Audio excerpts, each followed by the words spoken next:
Council work session to order. It's Monday, August 7th.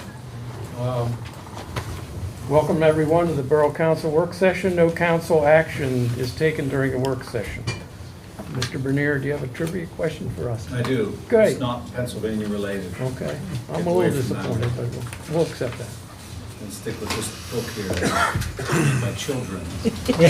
Can anyone tell me what the nickname of the great state of West Virginia is? Mountaineers. In honor of them coming to town in a few weeks, I was wondering if anybody actually knew the nickname of the state or the capital.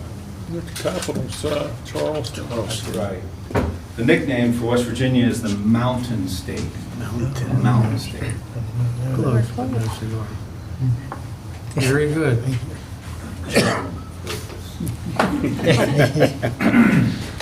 Okay, thank you, Ken. Next item on the agenda is our rental housing ordinance amendments. Mr. Snyder is here from Center Region Code. We had some discussion about this at our last meeting, Walt, with some questions. So I don't know whether to start with you or start with what we placed at each seated council table is a list of 8 items. If you've had a chance to take a peek at that, I think number 1 is probably not an option for council because that's why we are reviewing this. Number 2, for me, looks like an ideal solution, which most of the comments were in regard to. And then we go through 3 through 8. And if you want Mr. Snyder to go through that list, that he's perfectly happy to do that, to tell you the different options of what we discussed last week and from the public's input.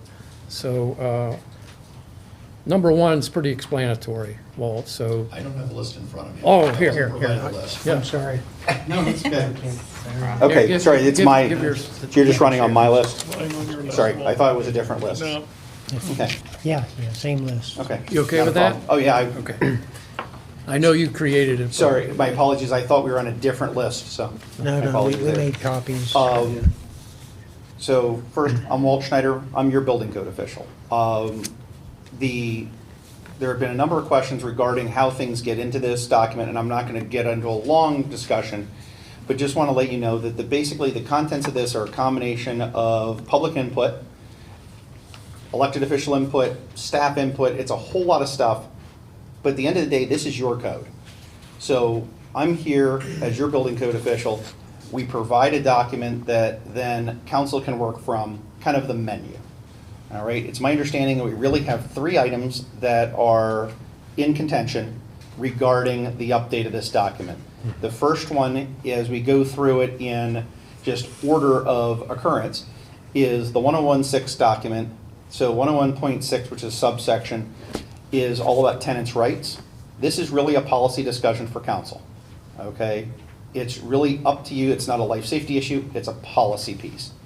The second is 803.3, which is tenant notification, and specifically looking at number 17 is in question.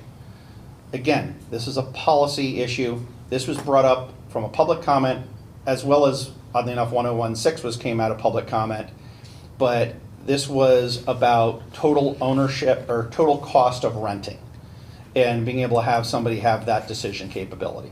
The last one is Chapter 11, and I am fully aware, oddly enough, that Bellefonte Borough has the longest standing automatic or emergency alarms chapter in their existing code. My time as the department chief and as company chief, when I was company chief at the Logans and department chief overall for the Bellefonte Fire Department, it was not enforced. And so really what we've done is, again, this came out of public safety, out of the COG, public safety group, which Randy sits on, and I was given a directive to come up with a solution for this from a regional standpoint. Again, it is up to the borough. If you want us to do it, we use Chapter 11. If you want Bellefonte Police to do it, then at that point in time, you'd use your own ordinance and work with the mayor to have them do that, or it can remain silent as it has for however long. So really, these three things are policy decisions from a council standpoint, and what I've given you is 8 basically ordinances that reflect what you want or not want based on those 3 items. The first ordinance being they're all in, the second ordinance being those 3 items are out, and you have every other permutation of those options in front of you. But I'd be happy to answer any questions of any of the items, or anything else that, for that matter, that I could. Well, so the permutations for councils, that's what this sheet is. This gives you the different options that Walt's provided to us tonight in terms of this, so. And that's our property maintenance code. That's the Well, ordinance, the to adopt the ordinance, property yeah. maintenance code. Right. So last week, we had folks from the public make some comments of what they thought were not appropriate for us to approve in the ordinance. And item 2 lists all of those concerns, and if we choose to go with item 2, remove it, that takes care of all those concerns that the citizens had during our presentation last meeting. We could go with number 3, which only removes subsection 101.6, tenant rights. You all can read through all the options, and I'll just make my point. I'm in favor of just looking at item 2 during our business meeting. So, any other comments from council? I was wondering if we amend our building code, so it's specific to Bellefonte, how does it affect the center region code that's been adopted for the center region? How do you distinguish? Is that just anything within the boundaries of Bellefonte? So what we do is when we, giving a quick little piece of history, when we originally put together what was the Center Region Building Safety and Property Maintenance Code, the first edition of it that we wrote and put together, I came up with a methodology because I did the first one. I put together a methodology that allows behind each number section, it allows each individual municipality to remove it or amend it and change it. So if you see the number, and in the case of Bellefonte Borough's number is 7. So behind a section number, if you see a 7, that means the borough has deleted it. If you see a 7A, it means the borough has amended it, and you have to go to the back where the ordinances are published, and you'll see the amendment language then at the back. So what we've tried to do is we realize that there are 6 municipalities using this currently. The reason there's 7 numbers is because Half Moon has talked about it off and on for quite a while, and we've allowed the option. But we've created, because we know there's idiosyncrasies through each of the municipalities. So this allows things to be kind of tweaked in and out to fit in individual circumstance. And I'll give you an example of that Bellefonte has in it, because previously in the property maintenance code, prior to the center region code going into place, which predates, oddly enough, the center region working with it, grass, and actually, for example, cars, junk cars in the property had found its way into this document. There's a section in here on junk cars. The only municipality who adopts that is Bellefonte. Everybody else exempts it because it's in other parts of their code. They still have it, it's just a different place. Same thing here, except you have it in. There's other things that others pull out or put in based on what they want. Okay, thank you. My pleasure. It's sort of fine-tuned to each borough and township. That's what I was asking. Well, in reference to the emergency alarm, chapter 11, it's listed here as its own chapter, and then it drops from, cuts off 11 and goes to 12. So this would still be chapter 11, but under reference standards. Is that how it moves around? So chapter 11 will be just deleted. Chapter 12 will still be there. Okay, but And no- reference no- standards will still be there. So it just means that that chapter is not applicable to the borough. Okay. So as I had said, all three of these, if you leave them in, doesn't change anybody else. If you take them all three out, it doesn't change anybody else. Yep, We've tried to create, as best we can, a buffet method. yeah. Any other questions for Mr. Snyder? Well, I wanted to tell you, thanks a lot for composing this. It makes it, I think it makes it pretty easy for council to look at that quickly and identify how we want to go with this. So I appreciate the work that you put into that. Like I said, our goal is, I'm your building code official, so my goal is to make the lift for staff and for council to Well, be as light as physically possible. We appreciate it. Thanks. Thank you. Anything else for Walt? Thanks very much, Walt. Thank you. Yep. You need me, just anytime. Okay. Thank you. I don't know that you need to stick around. If you want to, you can. It's totally up to you. Thank you. Yep. Next one, Armory Building Improvements Updates.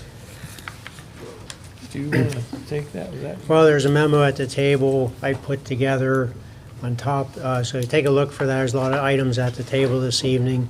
Just wanted to get you something to look at. We also have a finance or Excel spreadsheet there that was sent out with the packet. Look that over for a minute.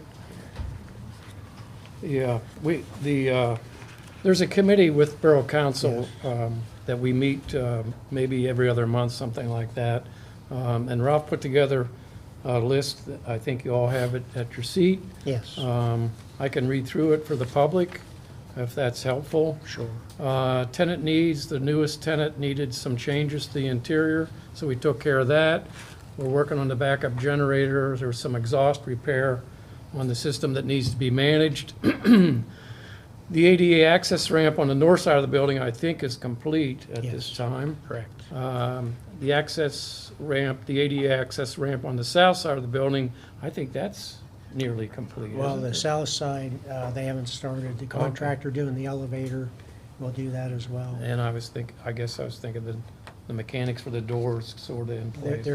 Some of that work has started, yes. ADA access improvements on the ground floor, installation of door actuators are needed and still in process. Yes. Elevator installation, Some of that work has started as of August 1st.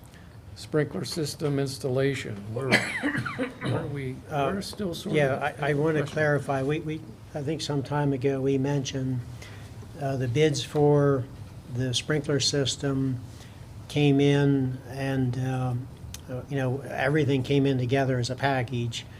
We did decide to not to award the bid for the sprinkler system because our other numbers are very high. There was also some questions with the bidding amounts that for the low bidder for the sprinkler system. They actually did not look at the project prior to bidding. The next bid was over $100,000 more. So we felt it was necessary to cut that out at this time. And somewhere down the road, go ahead and do that later. Right. Building access system replacement, we're working on that. Yes. We'll have a code. Yep, key fobs and all key that fob. stuff. Smoke alarm system replacement, Wi-Fi for the large meeting room, small conference room, and second floor area, network and phone connections, security cameras throughout the building, and directory signage. So that's sort of the list of what Yes. we're looking at for completion. So really, we have been focused on those main projects. We haven't taken the architect away from these areas, getting the bidding, the design, getting all that done, and so that things keep moving. What we will do once that's underway, we'll circle back and look at Right. floor plans a little bit better. I have a note here. It's potentially possible we could have some municipal meetings in that facility by the end of the year, but likely we will not be able to move any offices or do anything to sometime in 2024, just because the elevator project is just now starting, and we feel that needs to be done. These other projects need to be done before people can really utilize the building. Yeah. Any questions for Mr. Stewart? Yes, how many tenants do you currently We have? have, good question, we have 3 tenants. We gained a 3rd tenant about, I would say October, November of last year, and they moved in right about the end of November, thereabouts. And we did have to do some modifications in their space through a building permit process and all that to get things where they wanted them to use the space. So we took care of that. That was like, we had to do that as soon as possible. But that tenant has been in since about, as I say, the beginning of December. Okay, and does the rental income cover what I'm considering to be operating costs like maintenance and? It does. There's some sensitive issues. Sometimes we have a tenant or two that's somewhat slow paying, but I will say, I'm thankful to say that everybody's caught up at the moment. But, we are a landlord like any landlord, and sometimes, payments don't come in on time, that kind of thing. But the goal is if the space is leased and everyone's paying, the building the revenue would cover the expenses, yes. Okay, so what is being received as income is covering what would normally be? Yeah, the Expenses. electric bill, the utilities on the building, Okay. yes. So there isn't any extra that could go towards There these may- upgrade projects? There may be, but, we just purchased the building around September of '22, so we haven't had time to build up any funds, basically because we have professional services on board, doing design, permitting, what little revenue, and the revenue is slow, is quickly going out for these higher expenses. Now, once we're past all these expenses, ideally, the revenue would get caught up and we'll actually set it aside for that building. Okay, thank you. Sure. We are also hoping that there's space that's available for rent once we've moved into the building for different events. Once the ballroom is That you're- up and going? Yeah, yeah. I'd like to put the hammer down, the gavel down, before the end of the year for a council meeting. We're working towards That's that. my We're working towards goal. that. Yes. To keep you on your toes. Okay. Okay. So it's been good? Yes. It's been good, you're happy we purchased it, it seems like there's gonna be, all the space will be used and will be, it'll be useful and prosperous. There's twists and turns Yeah, like. I mean, I know it's any- expensive, Yes. I'm grateful Yes. for this info, it sounds, obviously, Yes, it's gonna take some time. yes, Sprinkler systems. and yes. ADA ramps and all that other Yes. stuff sound very Yeah, expensive, so. the building wasn't designed for the public to go in, Yeah, go yeah. out. You guys feel good, though, as the Yes. borough man, you feel good about the purchase, you feel good about Yes. the possibility, okay, that's all. Yes, That's- Rob, on the Yes. exhaust system repair of the Yes. generator, what's that entail? Well, there's a giant generator in the basement, or ground floor area, and we talked about even disconnecting it, but I guess a lot of things are hooked to it. So it runs on a test base Like the- automatically. The town? Yes. The town's hooked to it? No. I wish. Don't unhook it. No.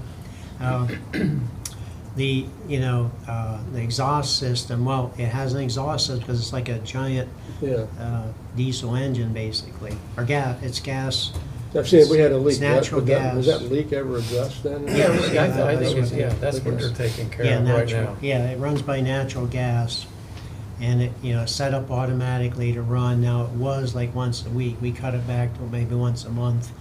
But to nobody's awareness, only because there wasn't, I guess, not that many people in the building at any one time, the exhaust piping basically rusted. The building's beautiful, but the last time it was really renovated is about 40 years ago. So things tend to get outdated, antiquated, rust, over those years.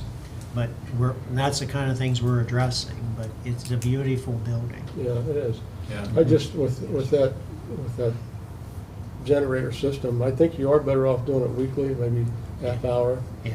Because if you don't, and something happens, let's say something's with the generator, Sure. and it doesn't start when it Yeah. needs to start. Yes. I think it's, Then you're scrambling at that point. usually it's a monthly exercise, runs for 15, 20 minutes. And can be programmed to be on a Saturday or Sunday. That's what we Uh, did. But, Okay. so Ralph, I know Matt has taken Yeah. care of that. It's moving forward. No, yeah, I just would recommend a weekly, especially if you get more tenants in there. I'll check the schedule. I have, make sure what it is. We can tweak it. Any other questions for Mr. Stewart about the armory renovation? Okay, let's move on. Chantel Cable Franchise Agreement. So we have some folks, we have Kurt Costco, I believe it is, from Chantel. Great, Nice to have you welcome. with us. Come up to the podium if you choose to. I'll just quickly introduce, we have Phil Fraga from Cohen Law Group on through Zoom. Oh, okay. And we have Cindy Hahn, our local CNET executive director. Hi, Cindy. So there's 3 experts here.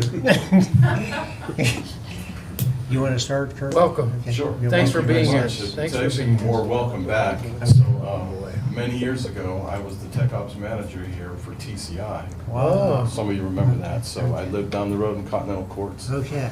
So Yes, going yes. back, so I've been in the business about 35 years. I've been representing Chantel Glow Fiber for the last almost 3 years, 2.5 years. And so we're very excited to be here this evening to work through the cable franchise agreement. I think we've done a lot of things in the background already. We currently have signed 5 municipalities in the center region. So that would be State College, Ferguson College, Harris, and Patton.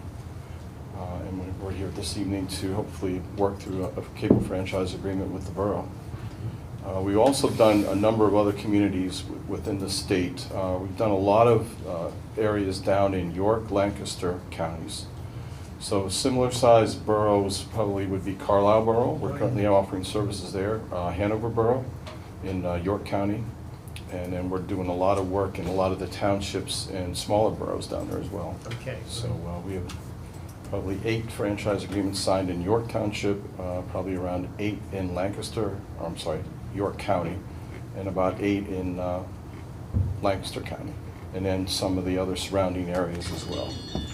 So we offer, I have the same time for my camera. I turn my, yeah. So, but we offer, Glow Fiber is a fiber to the home product. It's 100% fiber. So it's a great network. There's a lot of advantages to a fiber optic network. Speeds, we offer speeds both directions. Normally now, if you have an internet service and you have 300 meg download, your upload is probably much slower. I know mine is. And so with all of our speeds are symmetrical. So if you purchase a 300 downstream, you get a 300 upstream. And so there's the very big advantage to that, especially we found when COVID started, with a number of people working from home, students from home, telemedicine from home. There's a tremendous amount of advantage to having symmetrical speeds. So it's one of our, one of the great things we can bring to the borough, as well as TV and also phone offerings. So I'm here if anyone has any questions. You might explain, I think this isn't appropriate. Right now, our only service in the borough is Comcast. So your Chantel Group would be another option for borough residents at some point. Good question. And if we approve this agreement tonight, which is a pretty standard agreement, it's almost similar to what we have with the other cable company, and there are guidelines for that, and we're in that guideline. When do you expect to start service in the Bellefonte Borough? We would start construction about 18 to 24 months out. From the day we approve the Yes, agreement? from the day both parties sign the agreement. Okay, So, 18 to yes. 24 months. We actually start a lot of the preliminary work before that. Sure, There's a lot of work behind the scenes with engineering the network. The pole permits have to be submitted. Sure. And then a lot of make-ready work has to be done with the poles. So it's not like we wait that long to start, but it does take a long time to do the motions. sure, So. sure. And we'll be doing a number of, this will be hopefully the 6th municipality we have in this area. So we'll have a number of construction crews working, and so we'll probably try to do them in the sequence in which they were signed, only respecting. Oh, okay. Yeah. That was my next question. Yes.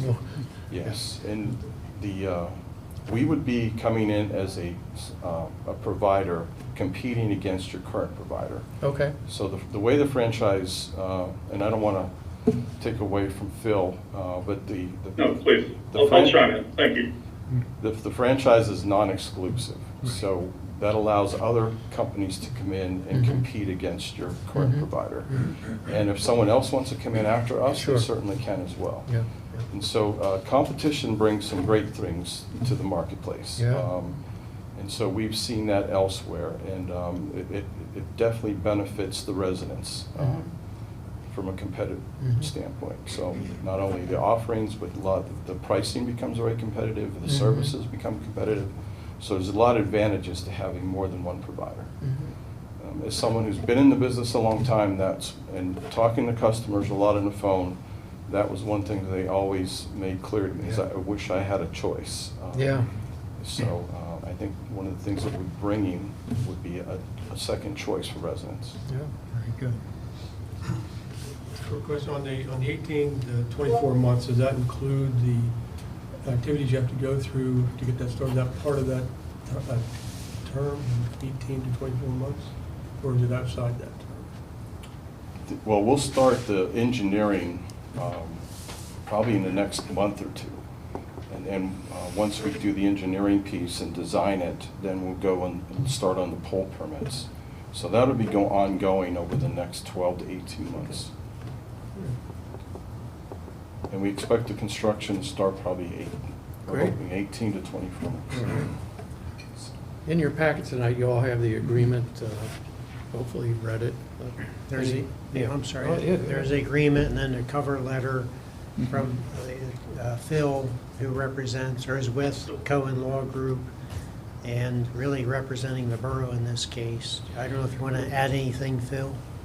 Yeah, maybe just to give a little bit of context and perspective, guys. Thanks for the opportunity to speak today. And thanks to Kurt for coming. I'm pleasantly surprised and very happy that Cindy's there, because she was very instrumental in both the Comcast and the Chintel negotiations. And the reason I bring that up, guys, is as we did, with the Comcast was all together literally as a, renewal effort.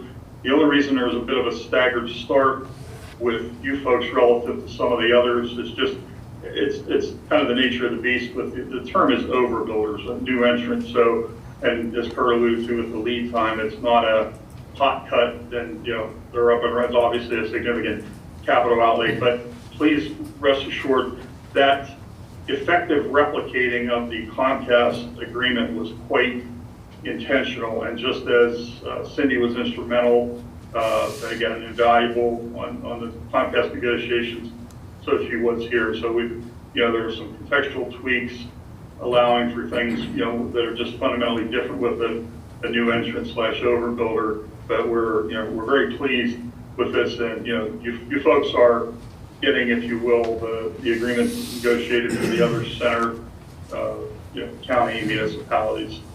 These are, this was aptly characterized as a matter of federal law. Cable franchise agreements are non-exclusive, so to the extent that there hasn't been a competitor up to this point, it's commercial reality, not, there's been a fundamental sea change from a legal or regulatory perspective. And the only thing I'll add that Kurt was alluding to, a lot of times the internet, broadband is what really gets everybody's attention. While this is a quote unquote cable franchise agreement, meaning it's pertaining solely to the cable service that would be offered over that infrastructure, the good news nonetheless is that because there will be that infrastructure, that allows for the offering of the other services. So even though, please don't mistake and this is just a federal law issue, internet is, largely unregulated from the standpoint of a quote-unquote franchise agreement. So just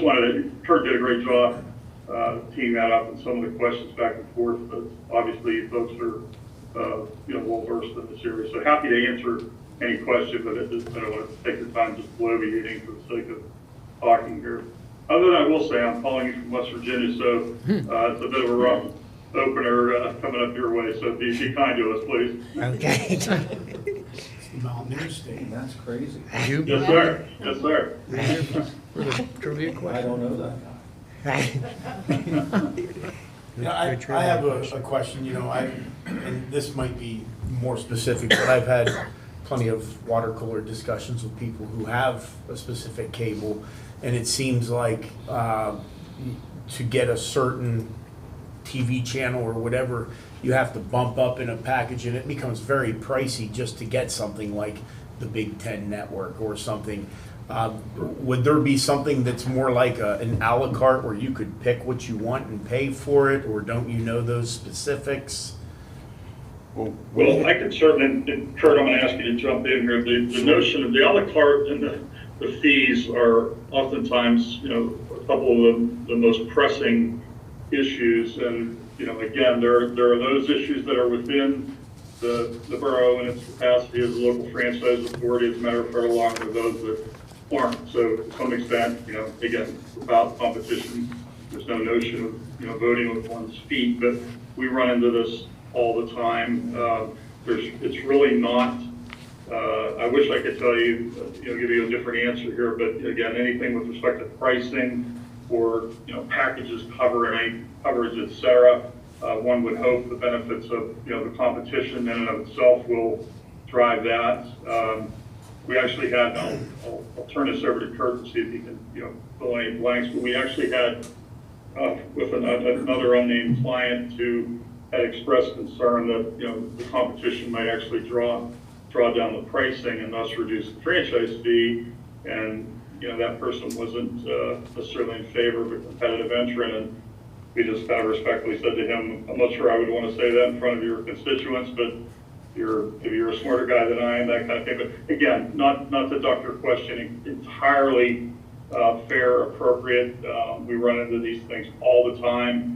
And Kurt, maybe that's a perfect segue if you can speak to any of the, content carriage, packaging, knowing, you're well versed in what Comcast does and doesn't have. And, from a competitive standpoint, you guys are obviously going to have to do what you can to, you're not laying out all that capital, just to have shiny infrastructure there. You need to be, getting people to move over. So is that anything you can take a swipe at? Sure. Good question, Mr. Mayor. So we offer 4 levels of video service. We don't really have the a la carte, so to speak, on individual channels. But one of the nice things about our network And I don't think is- anybody else does either. Yeah, I was gonna, that was a great segue there, Phil. No one else is really doing that now. However, when you talk to pretty much anybody these days, they're doing that already on their own, whether it's Netflix or it's Hulu or it's other services, and there's a la carte services you can pick up.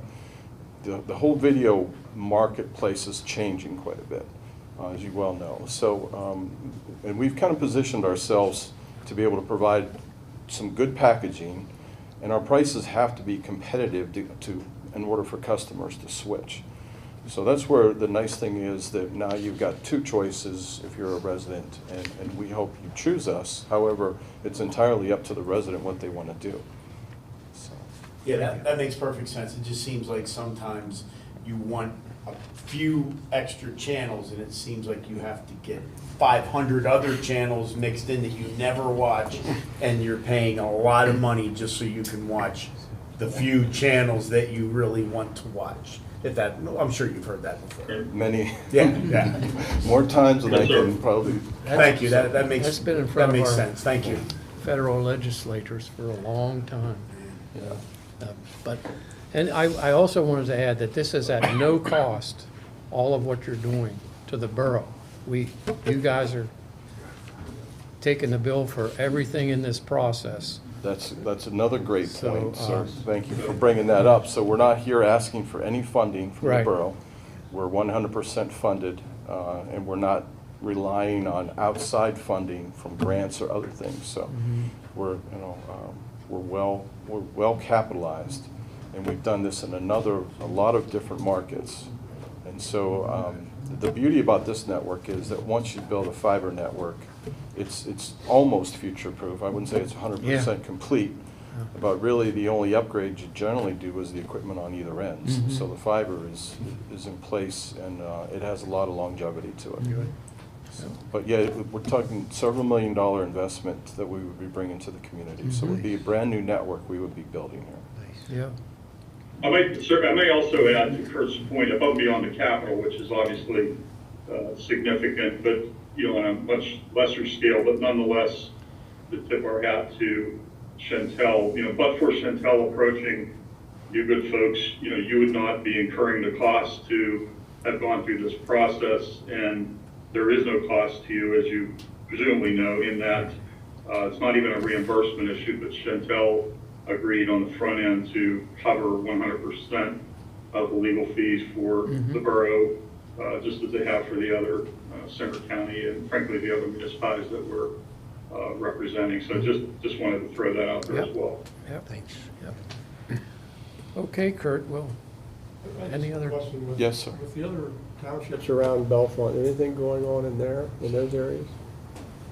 What- I've had some discussions with Spring Township with Mike Danke. Okay. We were exchanging emails this morning, so so far that's the only township, other than outside of the 6 that we've had some discussions with. So. Very good. Other questions? Kurt, thanks for being here. Thanks We very much for having Thank me. you. Thank you. Appreciate it. Any other questions? We're good to go. I'm sorry, I forget that gentleman's name on this. That's Phil. Phil? Yes.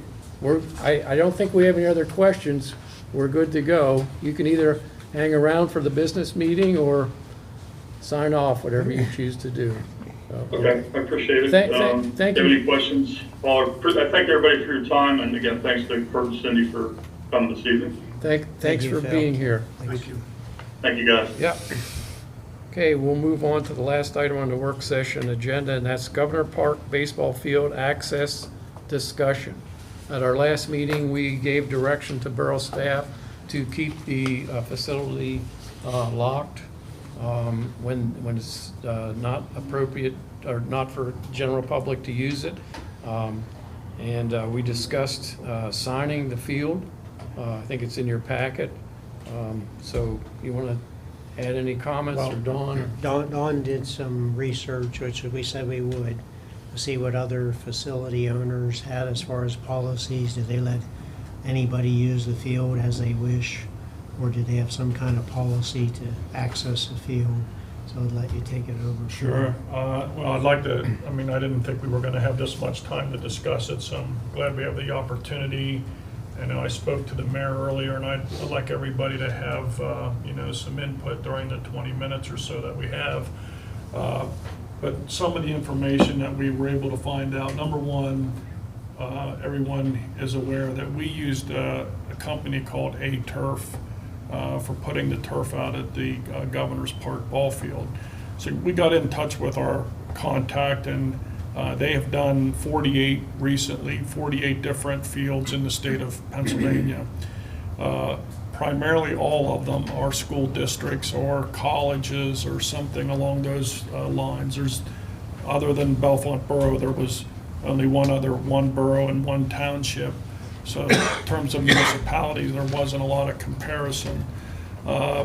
We made a bunch of calls and talked to some of the people that did put down turf fields. There isn't one that I found that doesn't have a policy on usage. And they're restrictive, just like we were, proposing to be many, anyone that just does a Google search can look at all the different policies online, and you're gonna find that there's restrictions to varying degrees, depending on,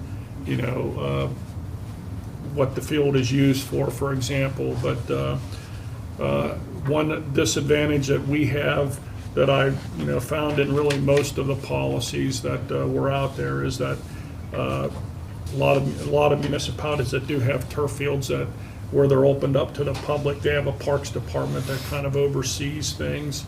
Unfortunately, we don't have that here in Bellefonte. That limits what we could do, even if we wanted to open it up. But in some instances, you will find places where, as the mayor points out, you could, you could rent it out by the hour to a single person that wanted to go out and practice on the field. But again, I mean, it's all through permitting, it's filling out forms, it's, seeing the documentation or the form on what you can and cannot do on a field. There's a lot of that. So, I just think as we proposed, I mean, it really comes down to what this council wants. I mean, we talked about, I think we brought it up here a year ago when we talked about usage of the streets and everything for programs that come up, like the Arts and Crafts Festival. Our finding is that most municipalities do charge for those events. We chose not to. We can do the same here in this instance if that's what this council wants to do. Walt said it earlier when he was in here. He said it really comes down to what it is that you want and how you want to handle it. And then from there, I would just like to open it up and leave you all a little bit of time to talk, because I know the mayor has some things that he'd like to say. Well, I'm assuming it's a beautiful field. A lot of the money and effort that was put into it, none of that was a cost to the borough, right? So the borough's not whole yet, or not in a whole, right? That was grant money and funding that we got to build that beautiful field, right? Correct. I'm guessing there's some in the community that probably don't want it rented out to outside tournaments and people that don't have a connection to Bellefonte because of how special the field is to this community. Is that correct? Or generally speaking, there's a concern about maybe opening it up? The grant that we received was like marketing and tourism. So the whole purpose of it, Ken, was to really, put a ball field together that would, want people to come here and use the field. Tournaments, I think, was a key thing. I mean, you could be bringing in 10 to 12 teams. There was just a tournament this past weekend. I saw kids all over the place with uniforms on. Yeah. I mean, it's the same type of that. That's kind of what you're looking for. And in addition, I mean, they're paying to use the field. To add, let me just say, I think some of the concerns, at least some of the emails that we received, was anybody just wants to go over to the field, get on the field, practice, play, whatever, at any time they want to. There's some people out there, residents, non-residents, that want to do that. Should we allow it, or should we control access to the field? I'm gonna say that we should control access, because we do have a lot of people, tournaments and things like that send us letters and get an application and go in and they pay the money to go play. I guess I don't think it makes sense just to open it up at this point. This is the first year for that field, and I think we need to see how it continues to carry out. But if there's a purpose for a team or a couple teams that want to come in, whatever league they might be in at that point, maybe it's something we can look at it when that time happens. But I still think we need to protect what we've got done so far, and that we were able to keep it that way and not get surprised by what happened to the field over the weekend. I couldn't agree more. I've received numerous emails, text messages, phone calls about people who want to use the field. With it being fairly new, I think we're doing a great job of getting tournaments. I know there were people in our town this week from New Jersey, Erie, all over for this tournament. There's a big tournament next weekend. I believe there's some other baseball clubs who want to rent it. So it's going to serve its purpose that way, as well as the high school baseball team continuing to use it.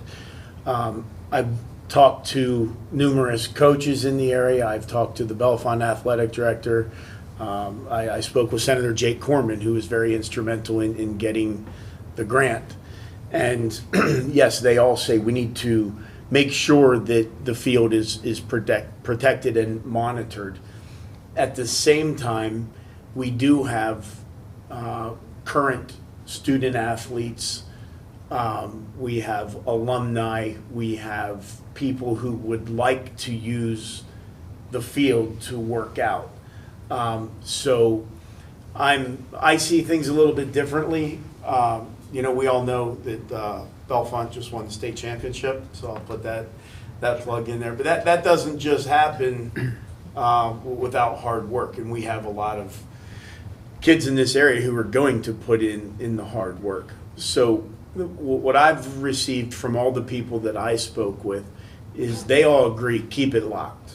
Okay, then you're not going to get people coming in and just doing things. But if we have a couple student athletes who want to use the field and work out, it was brought to my attention, why couldn't we do something like we did with the landfill in the past, where we have a key and they call, they stop and pick up the key, they put down $10, and they have to return the key within 24 hours and lock the gate. Then we know who is on it, who is using it. They're going to bring the key back to get their $10 back. And one of the things that all of those people I spoke with said, we need to get cameras put up.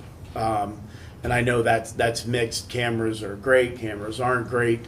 A local businessman just bought 5 cameras for his warehouse, and it's crystal clear. You can see very, very good who is on the field. So that would be my proposal, keeping it locked and say, once him and his neighbor want to go hit baseballs, call, come get the key, put down $10. They have your information. The next day, you have 24 hours to bring the key back, and everything is good, and it's locked when you're done. And maybe if they're student athletes, maybe that could be, just throwing it out there, maybe that could be managed by the athletic director. If they're residents, because who would be the person collecting the money and taking the key, and that's going to be a borough employee? Mm-hmm. Yeah. And that's just something we came up with before. I know over the years as a borough resident, I've been in here numerous times and gotten the key for the landfill. I'd take all my stuff out because until we get a better technology that you can change the code. In my eyes, it's a short-term fix to keep the field locked, but yet still allowing some of those who are dedicated, who want to work out, who want to work out on the field that they won a state championship, or as I've told some of you, I was down there one day before the field was completed, and there was a father and son. The son was probably 8-10 years old, and then the kid was just like, this was incredible. I feel that those types of people should have the opportunity, especially now with winning the state championship, and the community, if they so desire to use the field, there should be a process where they can do it without just keeping it open and walking on. So I don't know how to go about that. If there's something I could do to be in charge of that, I would. I don't know if the girls at the front desk could have a spreadsheet with a key. I don't know how that would work. But it's just consensus through everybody I've talked with that would be in the best interest for the community. Cameras, and having some kind of a sign out to use the field. Okay, I'll give the negatives. Do they use the football field for outside activities? So can you go up and use the football field, not the track, the field? I can answer that, Doug, Okay. because I called Bellefonte, and they have a sign up there. It's not, you're not permitted on the field. Okay. Who's going to pay for the repairs of the field if something happens and you come in and give a $10 deposit? Who's going to pay for the damage to the field? I totally understand what you're saying. There are outside groups who use the field when they sign up to use it, midget football, things like that. Oh, the football field. Football field. Okay. And I understand what you're saying. The people take their dogs on the football field, and But they're not permitted to do they're that. not permitted to do it. And I'm trying to come up with a way that people can use that field, because I'll tell you what's going to happen, because it's happening right now. Kids and people are jumping the fence. For And the baseball field or football Absolutely, field? baseball field. And it's going to create more harm. It's going to hurt the fence. I walked by the other day, there was a father and a daughter out there. They had to have taken the L screen and thrown it over the Yeah, fence. yeah. So that's all I'm saying is, yes, it should be locked, but why can't we provide an opportunity for those to do it the right way and sign out and get on it? Because let's just be real, we're still gonna have those who jump the fence. At least this way, we're monitoring, like I said, if Mr. Grenier wants to use the field, he can get the key, he can sign out, we know he was on the field, and we have cameras. If Yeah. somebody decides to do something terrible, we can go back and look at the cameras. I mean, we can beat this down all day, and I think what he's saying makes sense, but obviously, we're gonna have those concerns, we're gonna have Where that come does the up. school district step into this? We have Well, a that's why I lease said agreement, if with- they're- we have a if- lease agreement with the Yeah, school district. That's what I From- said, if they're student athletes, then maybe that can be managed through the athletic director at the school. Like if he has kids that are on a baseball team or that are on the whatever, and they wanna go down and work out, I think we need to revisit the lease agreement with the school district and see what their responsibility is in this. We're providing the field. We were lucky enough to get this grant from Senator Cornyn. It happens to be on borough property for the borough residents, but how are we gonna protect that for our student athletes? That's the question. Absolutely. And where is the practice field for the high school? Is it the governor's It park? is, it is. No. Maybe nobody should be on it except the high school. Maybe the school should take it over. There's a lot of questions here. There's been, 2 weeks ago, we requested a meeting with the school district, one of their leaders, and we have not heard back from them. Yeah. So, Yeah. yes, we tried to sit down and discuss all of this. I try to stay very, very middle of the road, and all I'm saying is, mayor of this town, it is a beautiful field, and we need to protect it, but it should also be able to be used the proper way by those who want to, and having some kind of a sign-out process to know who's using it with cameras up in case somebody decides to jump the fence and destroy something. I think that is very, very acceptable. And as I said, and I try really hard. You all know my son plays baseball, and does he want to work out on that field? Yes, he does. Has he? No, he hasn't, because I don't let him on it, because nobody can go on it. I don't have access to it. But I feel there should be access for those who want to go through the proper channels of signing out a key, being responsible, and locking it when they leave. So do we recover the costs with tournament fees to bank money to repair the field? Well, Because it's- there's maintenance items to the field. Yes. It has to be vacuumed, redistribution of the rubber pellets. Yes. Cleaning the dugouts, Sure. maintain the scoreboard, the press box, the bleachers, the dugouts. lined. Does that cover, does the rental It fee cover certainly, it the? certainly goes a long way in helping.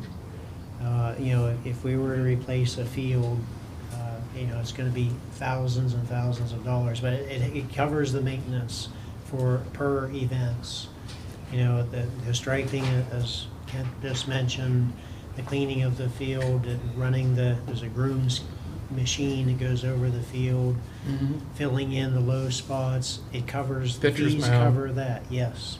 Yeah. But if the field is damaged or needs to be replaced, we don't have the funds to do it. And I'm sorry, Go when ahead. someone rents the field, are they required to have some type of insurance? Yes, typically, Okay. yes. So that would, if there was something that did happen, that would Yes. cover it. And I think that's where the concern comes in with your idea, which I'm not arguing with, but does somebody have that type of insurance if it's one or two people going to the field and something happens? And And I I've don't used know. various examples right now. The field sits adjacent to the basketball court where anybody can go play basketball, anybody can go play tennis. I understand it's a nice field, and yes, maybe I am advocating for some of those families who have reached out to me who are on the state championship team, and some of the players who are alumni who are playing college baseball who would love to have a really nice facility to go work out in their backyard. And right now, they're just simply not permitted to do so. Right. And like I said, they're going to find a way, which isn't right. And that's why I feel strongly that we need to make something for the community to use if they go through the proper channels of doing it. As far as the grooms and the upkeep, absolutely, and that's why we're trying to meet with the school district to figure some of those things out as we did in the baseball season. We just haven't had a whole lot of luck, but this is their busy time of year too. So hopefully we'll get that meeting in the very near future. I think, if you're going down that road, if you're talking about use, if there's use, then there's fees. Because we don't know who's coming in and going, where they're from. We don't know any of that unless they've done an application to use the field and understand who's there. But I think if somebody wants to use the field, as you're saying with the ball players that already want to use it, maybe they can form another group of type thing where they can use it that way for them to help them build their team up a little bit. But I still, I don't understand how you can charge fees for some and not for all. Well, If you're gonna have a tournament that's using the scoreboard, the press box, and everything, I'm simply stating, if you and I want to go play pickleball, we can go play pickleball. If you and I want to go hit baseballs, why don't we have the opportunity to do that on that field that was? Pickleball court is nothing like ball field. We get your point, Mayor. I mean, it's a valid point. Absolutely, and the The intended responsibility, the purpose. responsibility is the council to protect the field and the investment and all that. Nobody here doesn't want a father and a son to have an opportunity to go out and play baseball. You don't have to drive that home anymore. We get that, okay? I get it. Absolutely. I want that to happen. So unfortunately, it's an expensive field. Like Randy said, it's not, it would be a hard analogy. And then, of course, there's the argument, well, then why can't we go up to the football field and, play football and help my son become a better quarterback, or whatever the argument is, right? So that's what the argument is back. And, I don't know. I think there's a way to manage it, though. I do. I think there agree. is absolutely a way that can happen, and we can allow it, and maybe it will generate enough money that'll be less of a concern, filling in the low spots and running the line. So we're not going to figure that out this month or next month or before next baseball season. Well, I But- think it's important. Absolutely.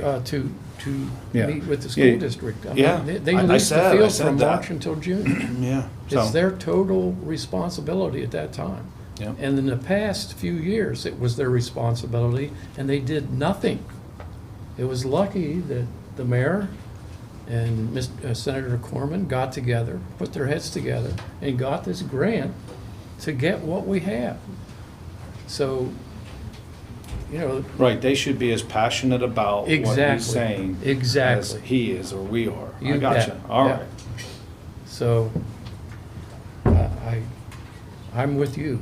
Yeah. Nobody wants. Nobody wants that. Doesn't want Yeah, to keep the right. kids off the field. Nobody. Yeah.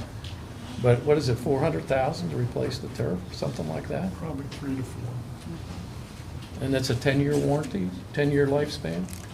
So we've got 10 years Yeah. to come up with replacement costs for the field. And that goes quicker with the more use, but if I'm the coaches at the school district, I'm looking for a practice field for my players and keeping that field pristine as long as I can. But I get it, I do. Using a turf field, the amount is not going to hurt that field. They don't, speaking high school baseball, they don't need a practice field because working Okay. out on that field is not damaging that field. Okay, Not at all. all right. Well, we're near the end of our work session. We're at it. I'm going to adjourn the work session for now. We will. Well,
Call the Bellefonte Borough Council business meeting to order. It's Monday, August 7th.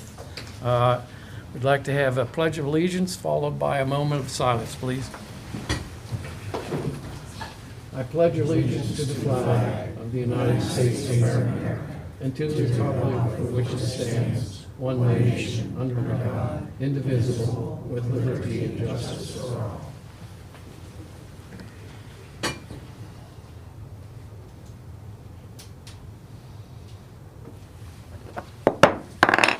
Could I have a roll call, please, Mr. Stewart? yes, Mr. Benier. I'm here. Mr. Brackville. Here. Ms. Cleaton. Here. Ms. Dan. Here. Mr. Johnson. Present. Ms. McKean is online, zoomed in. Ms. Purnell. Here. Ms. Sedgwick is excused. Ms. Tosti Vasey is excused. Mayor Johnson. Here.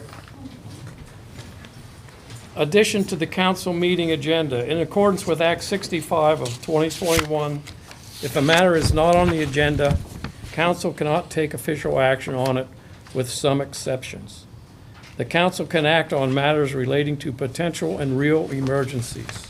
Council may add a matter of agency business to its agenda through a majority vote. The council should state the reason why the action item is being added to the agenda. Right now, I'm asking council if they wish to add any action items to the I agenda. have an action item I'd like to. Yes, Randy. As you're aware, the Bellefonte Fire Department chief position is vacated until a candidate applies with appropriate qualifications. In the interim, the company chiefs were appointed by the then chief to work together through the Undine's and the Logan Fire Departments. And that's basically what they're doing now. What they found is that there were issues coming their way, looking at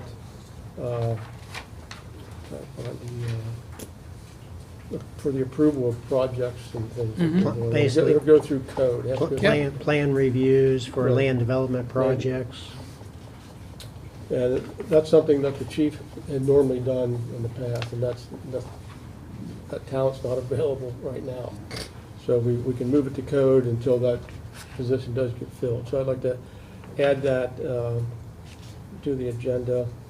Not quite sure what we want to call this. We could just put it on maybe old business, since we talked about the process and the appointing of the fire chiefs Yeah. Yeah, previously. appointment. Actually, I Yeah. put it under new business to do Okay. the appointment, Yeah, if that's fine. okay with you. Yeah, sure. Is that appropriate? Yeah, that'll work.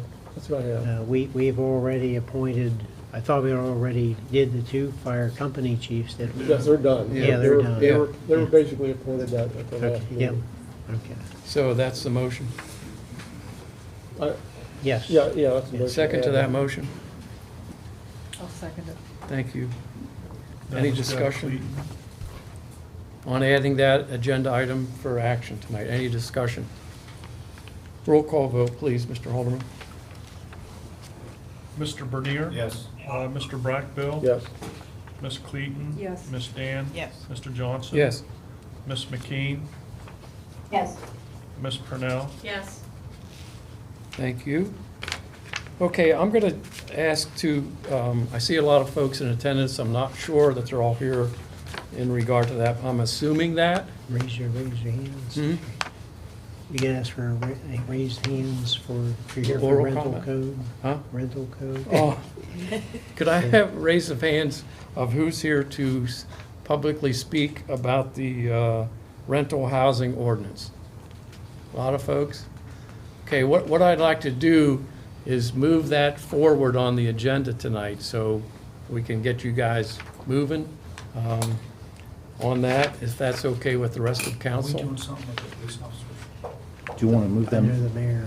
Can we do that first, maybe? We can. They're all here. Oh, okay. The police I didn't know officer- they were here. The officers are waiting. Okay. Sure. Well, then let's do that. Mayor, Yeah. do you mind? Not at all. Okay. Want me to get them? They're out there. Yes, sir.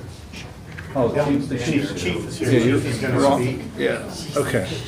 You see them, but- Yeah, they're standing, I can see them, so. All right, thanks.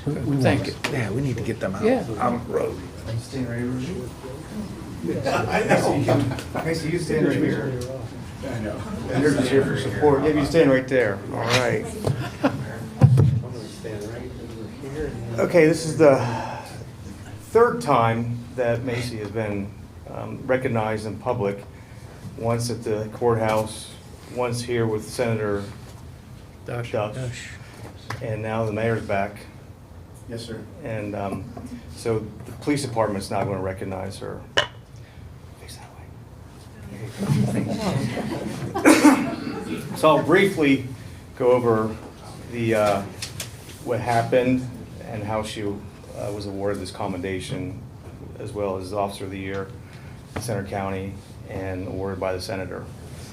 So, on various dates from June 21st, 2021 through late December of 2022, within the borough of Bellefonte, 7 firearms, including a rifle and 6 handguns, were stolen from vehicles parked throughout the borough. On October 27th, 2021, the Nittany Mall was forcibly burglarized.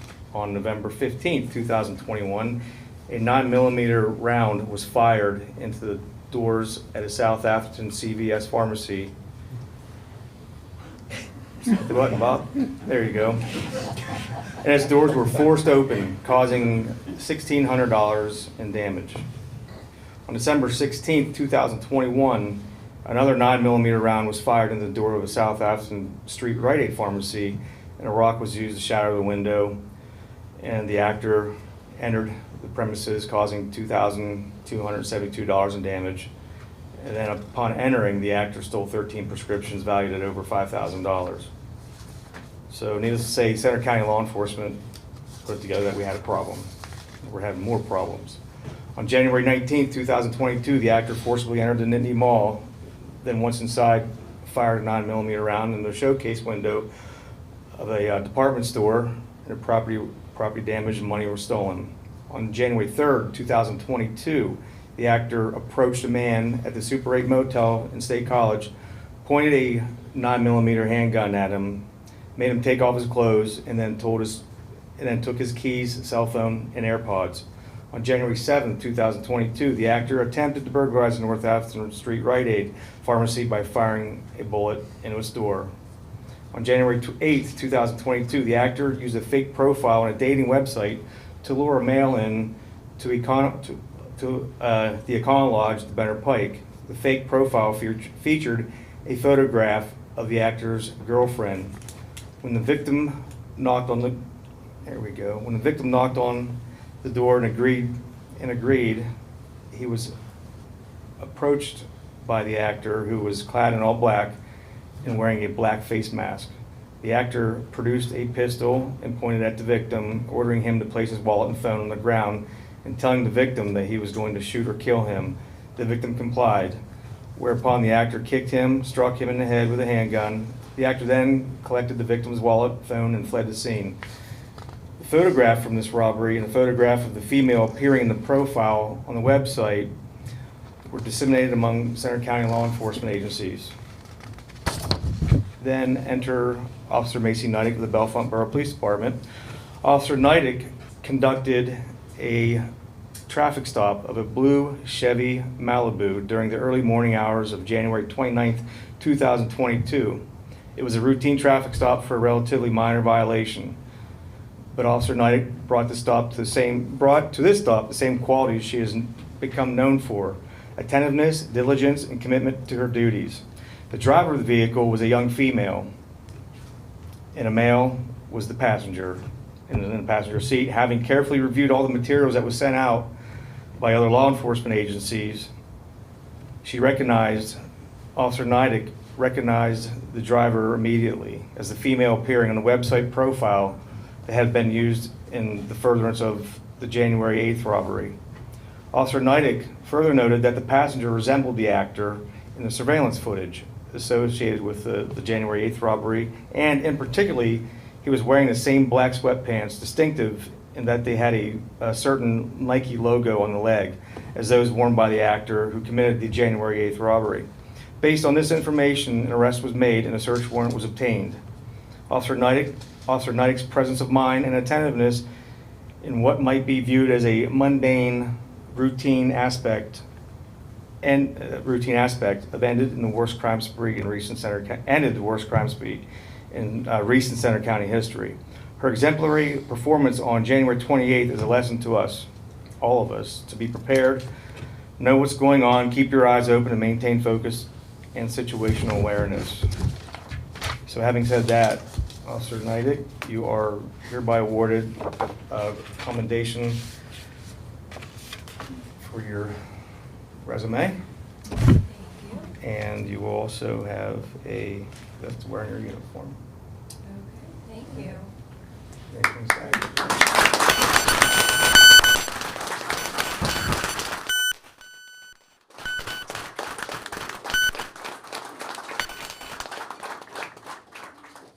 So a lot of the good things that police officers do are very mundane, and they lead to bigger things, as we all know. So Officer Neidig does those things very well, and she's very dedicated, as is the entire department. Thank you. Thank you. Thank you, Jim. Thank you. Thank you, Officer. Thank you very Thank much. you. Thank you. Thanks, Chief. Thank you very much. Thanks, guys. Thank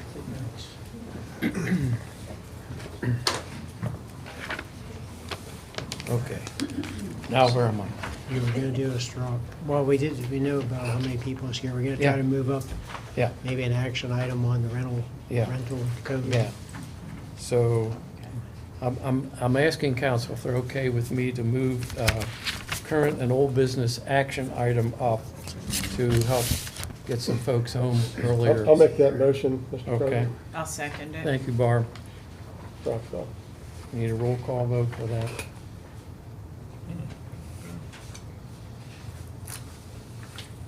Mr. Bernier. Yes. Mr. Brackbill. Yes. Ms. Clayton. Yes. Ms. Dan. Yes. Mr. Johnson. Yes. Ms. McKean.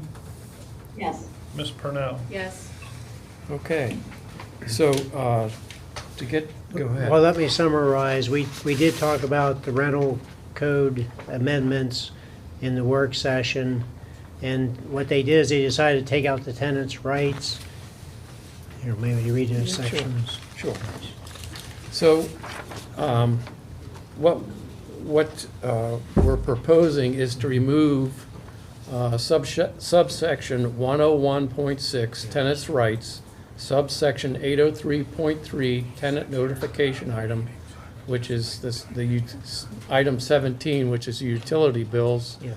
reporting, and chapter 11, that whole chapter 11 about fire codes.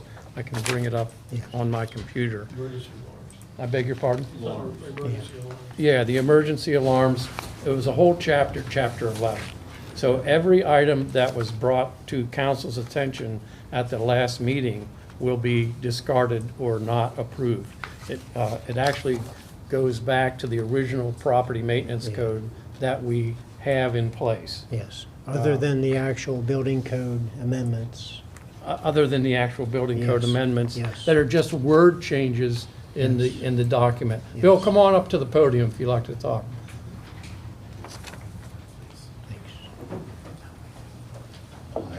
Just your name and, Bill Shuey. Okay. Lynn Really Group. I'm an associate broker there.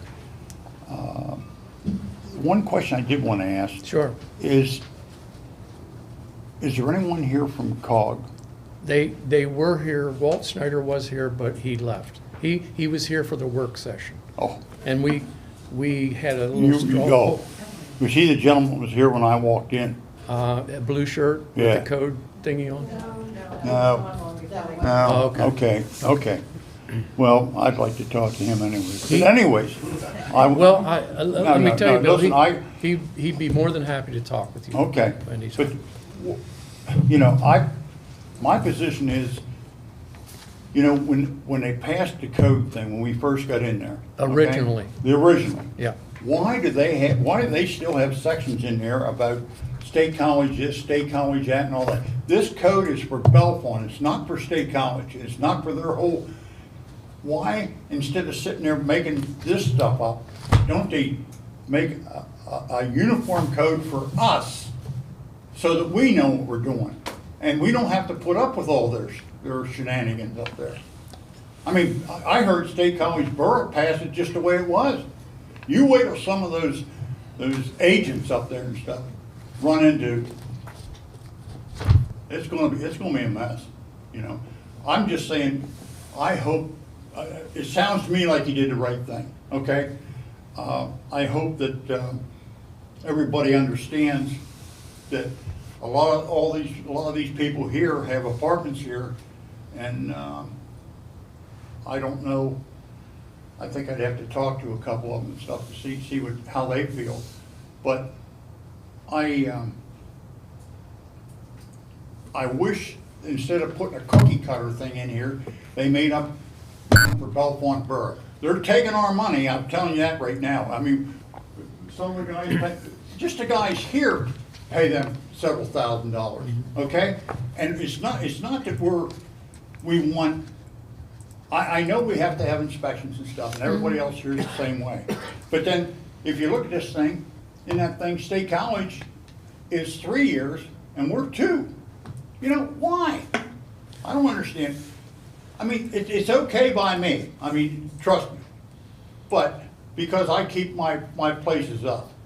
Anybody can come in and look at my place when I get ready to rent. I have one ready to rent right now. You can come in there, you can eat off the floor, I'll guarantee you that. And if there's any problems there, we take care of them right now. And I certainly appreciate you guys listening to us the last meeting, because it'll save a lot of headaches down the road. So, that's all really I have to say. I have all the stuff circled, but I don't have to go through my. Well, that's a I don't straw, have to go through my- Bill, that's a straw vote. I can't guarantee it, but, Okay, thank you. yeah. Are there others that would like to comment before we, sure, come on up. name's Brian Whitmer. I spoke last time. Yep. Um, Hi, Brian. Thank you for listening to us You bet. and doing what you've done so far. One of the things I was concerned about was the inspection fee last time. And like Bill just touched on, it's 2 years now. The new revision makes it 3 years. So in my mind, I'm paying, right now I pay $75 a year per unit. So right now I'm paying $150, I get an inspection. The new fee is gonna be $100, it's inspected every 3 years. I pay $300, I get an inspection. So that the manpower the code puts into my inspection is the same as it always was. I'm paying twice as much money now for that inspection. We, So- yeah, I think we have, don't we have the option to change that? No, it's set by Senate? That's a fee. I thought That's their municipal- fee.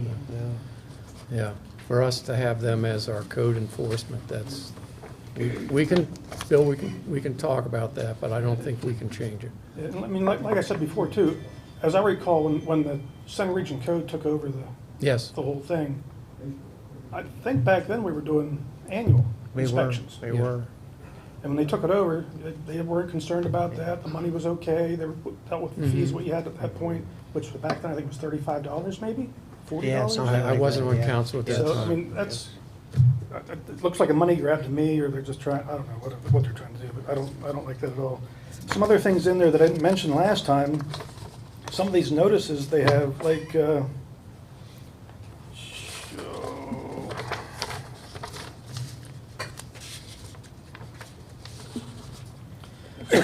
under section 112.2, appeal notification deadline, it was a 30-day, they reduced back to 14 days for me to decide if I want to appeal. I don't understand why they'd take more rights away from me like that.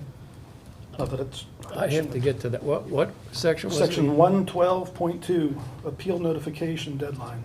112, The current code is 30 days, it's being reduced to 14 days. 112. And then all through the code too, they make reference, like the notice for the hearing, section 112.6, shall be by email. Section 112. Am I missing that, Dawn, or what? Section 112 means. Do you have the page number? By any I chance? do not. 112. Well, that must be on there. It's past, right past the section you're getting rid of with attendance rights.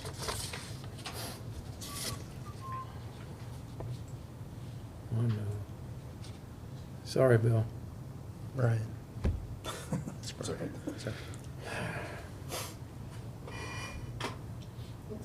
I want to read it, so I want to see it. 110, 112.3, application for appeal. 112, what was it?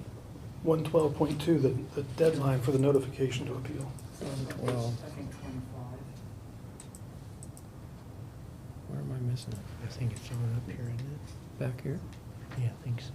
111, must be 112, coming down here. right here. The point is, why would they Do you see it? increase your Appeal right to or- appeal from 30 days to 14 days, I don't know right? why, Appeal the decision. what would even trigger that? I don't Shall understand. do so within 30 calendar days. 30s cross. Yeah, I see that. So you'd rather see the 30 days What?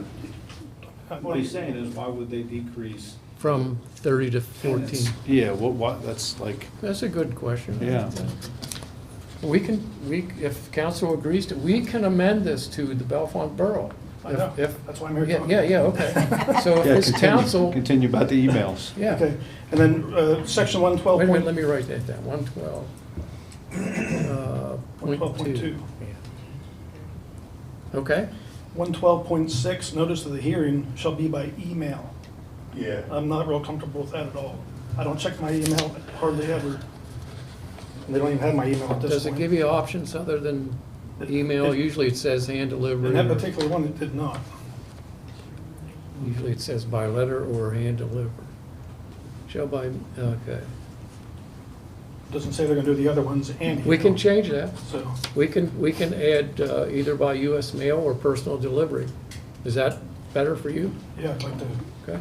I mean. US mail, Well, my point is, I don't want them to have the option to have it strictly emailed to me, because I don't check my email. sure. You get that one, Ralph? It's, Yes, 112.6. Yep. And I wasn't here for Walt's. Yeah, no thing problem. either. That section 315, the vegetative growth, that's new. 315? Yeah, it's new in the code. It was not in red, though. I'm not sure why that's in there, because I think you already have your own Yeah. vegetation ordinance, right? Did you get that one? 315? Yes. Okay, sure.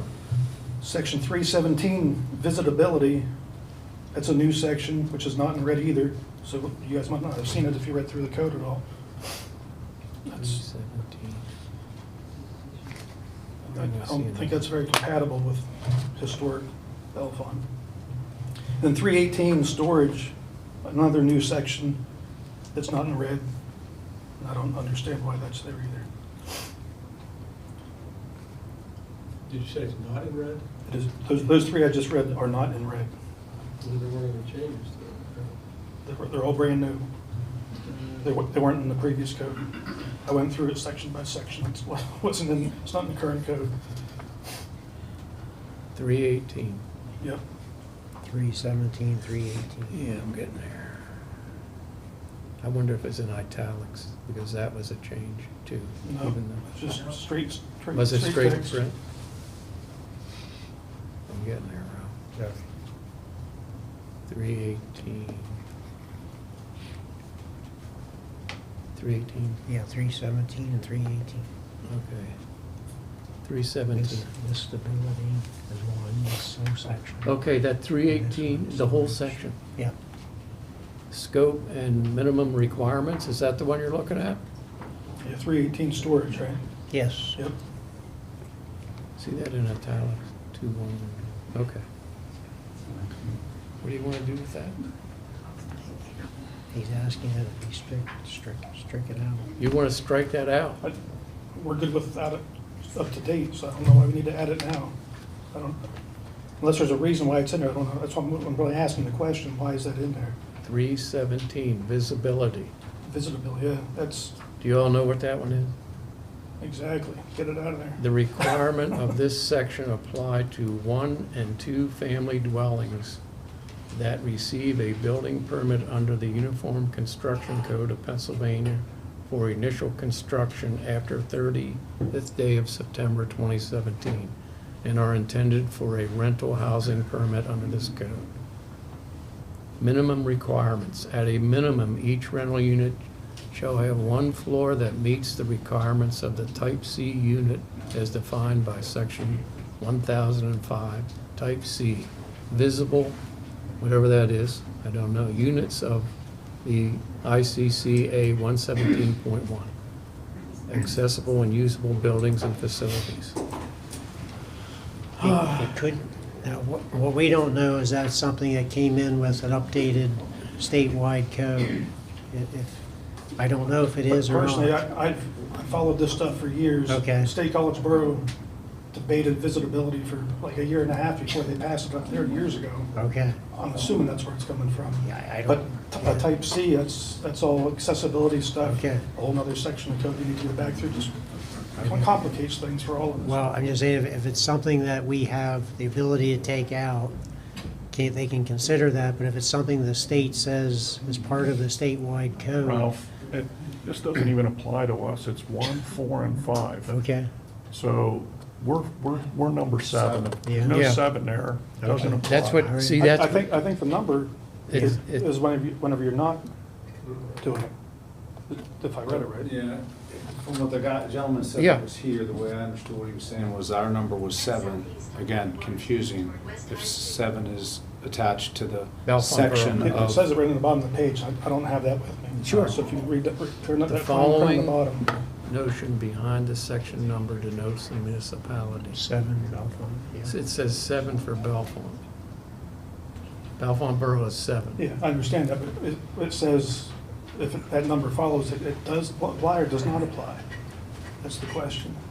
It has either not adopted this section, or if A follows a number, they have altered the section. Okay, yeah, so we don't, So we our would number be in does that. not follow. What? So We since would be in that. Yeah. The ones that are numbered are not. They've not adopted Okay, it. yeah.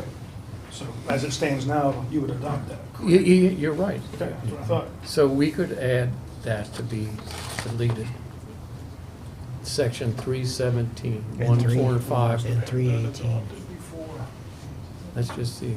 So College Township is not in it. Harris Township is not in it. And Patton Township. You agree with that? Yeah, Patton hopped out of a whole bunch of stuff in there. Yeah. Okay. Are you Yes, writing these yes, all? yes, I got them. Are you all following along with it? Okay. What else? Okay, Section 703, fire resistance ratings. 703. 703.3, under maintenance. It says the elements shall be visually inspected annually by the owner and record the inspections and repairs. 703.7. Come I on. mean, the This fire- is all not in here. We're eliminating that, 703 point. Oh, you are? Yep.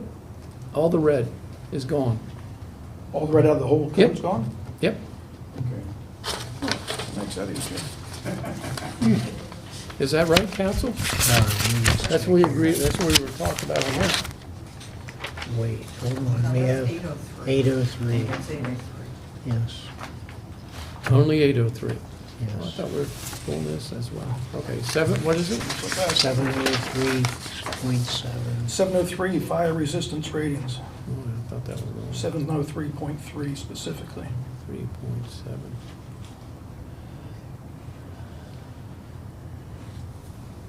I think it's up in this column here.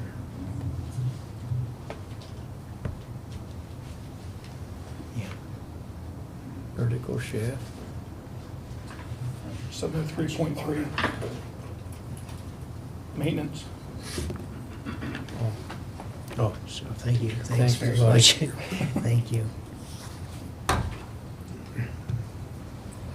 703. Which one? He said 703.7, which is. The vertical shaft? No, this is 703.3 maintenance. Oh, Okay. 3, okay. 703.31. Here it is. Okay. Do we need to talk about that, or you can just strike it out? Well, I'm not the one that makes the complete decision. I can read it off to those who don't see it. This is 703.3, maintenance. The required fire-resistant rating for fire-resistant rated construction, including walls, fire stops, shaft enclosures, partitions, smoke barriers, floors, shall be maintained. Such elements shall be visually inspected annually by the owner and repaired, restored, or replaced where damaged, altered, breached, or penetrated. Records of the inspection and repairs shall be maintained. Where concealed, such elements shall not be required to be visually inspected by the owner unless the concealed space is accessible by a removable or movement of a panel, access door, ceiling tile or entry to the space, opening made therein for the passage of pipes, electrical conduit, wires, ducts, air transfers, and any other reason shall be protected with approved methods capable of resisting the passage of smoke and fire. Openings through fire-resistant and rated assemblies shall be protected by self-automatic closing doors of approved construction meeting the fire protection requirement. That's the one? That's the one.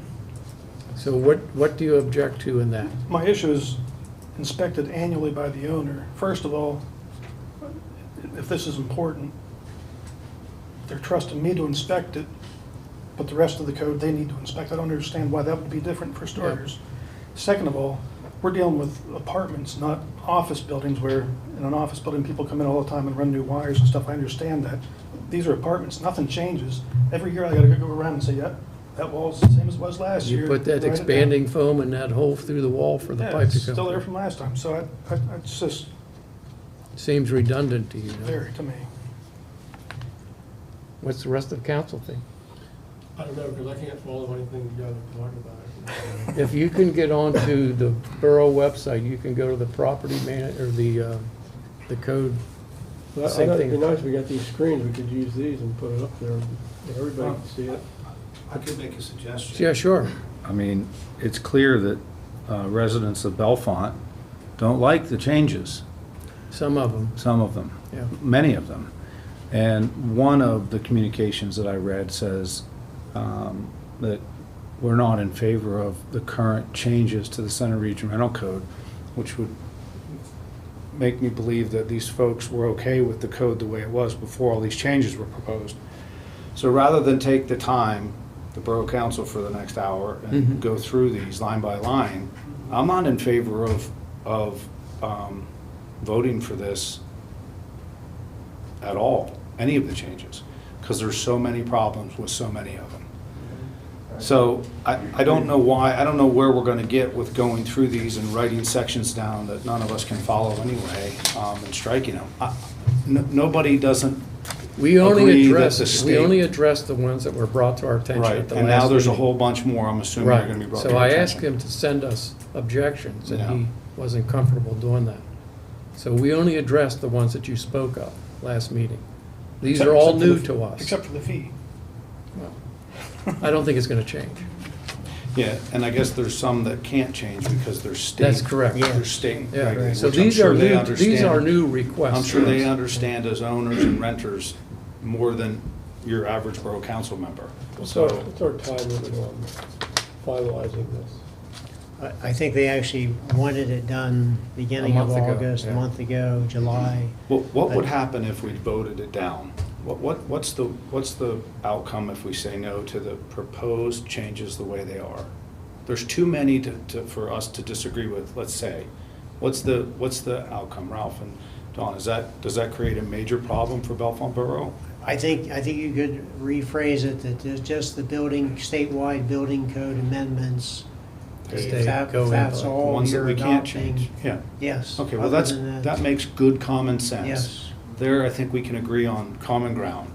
But nitpicking, this just doesn't, I wanna make it clear that these weren't in the request of the I know last they meeting. weren't. So I I was know they trying weren't. to accommodate him. no, I know. That's why this is taking so long. So I'm happy to do that. But Yeah, I'm just saying, does that make more sense? It does. Okay. I have one more thing, though.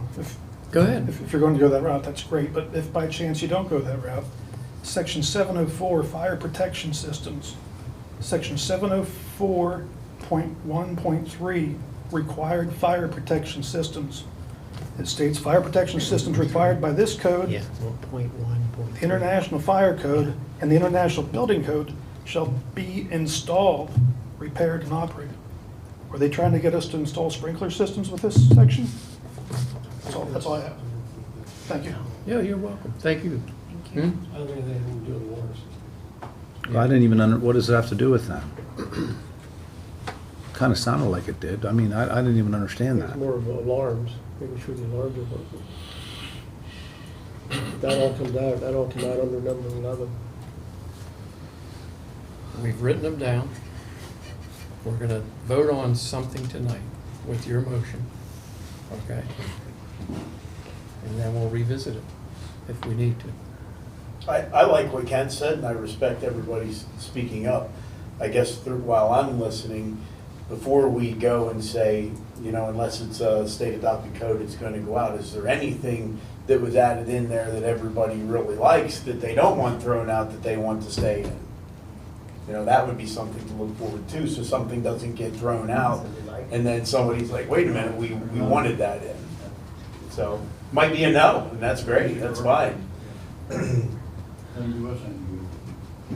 Makes sense. I'm looking for a motion. I'd like to make a motion that we don't adopt the current changes. Wait, I mean, Except- unless they're except- state mandated, if that's the correct terminology, that everybody can agree on that need to be in there, Bellefonte Borough doesn't enact any of the new changes. That's my motion. I'll second. There's a second. Discussion. And I'm going to interrupt this because I saw a hand raised back here. Would you like to comment? Yeah. Yeah, sure. Kyle Crossman, I have a bunch of rentals. I've been here 15, 17 years, been going through the transitions of Bellefonte. Mhm. I agree. We had a rundown place. We had lots of fire hazards. It was on everybody's mind. We're all scared. Sure. I'm glad that we had code in there. Code's been good to work with to a certain extent. You Yeah. know what I'm saying? I agree with the first gentleman where he said we're not State College. I'm a landlord, by the way. I am a landlord. I am. Oh, you're a landlord, Yeah. okay, yeah. I have in State College, but I charge $1,000 for a little teeny spot. Everything's going up. Backflow prevention, inspections, more fees. I gotta put it onto the people. Rents are going up. Right. So you want diversity in this town, it's going away. We're gonna have to push it out. You know, unless we have low-income housing, there's no medium anymore. I have to charge more. You know, for me to stay alive and keep things going, I have to charge more.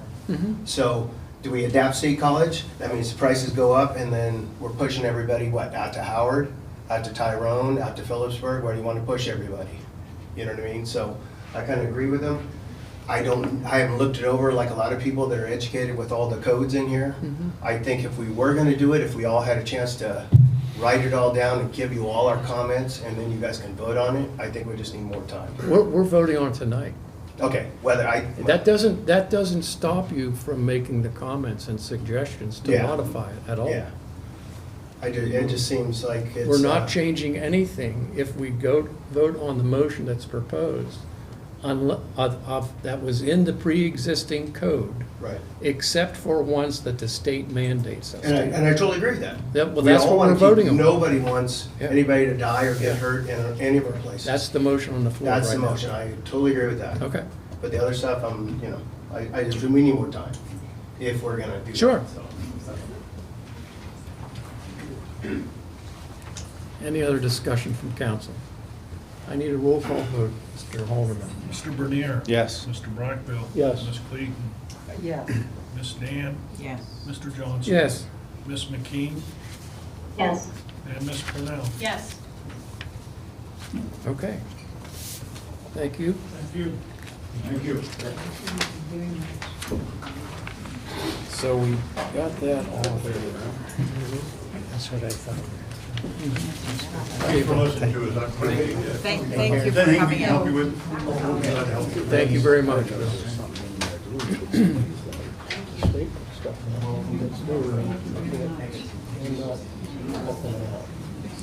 Okay. We're going to, back to the agenda. Communications written. First one is just a drought watch. I'm sorry, Oh. public comment. Do you have more public comment? Yeah. I think there are people, yeah. Sorry, Gina. No, I mean, I know, Yes. I'm saying, I appreciate it. yeah. Yes. Public comment. Please come to the podium, state your name and your address, please.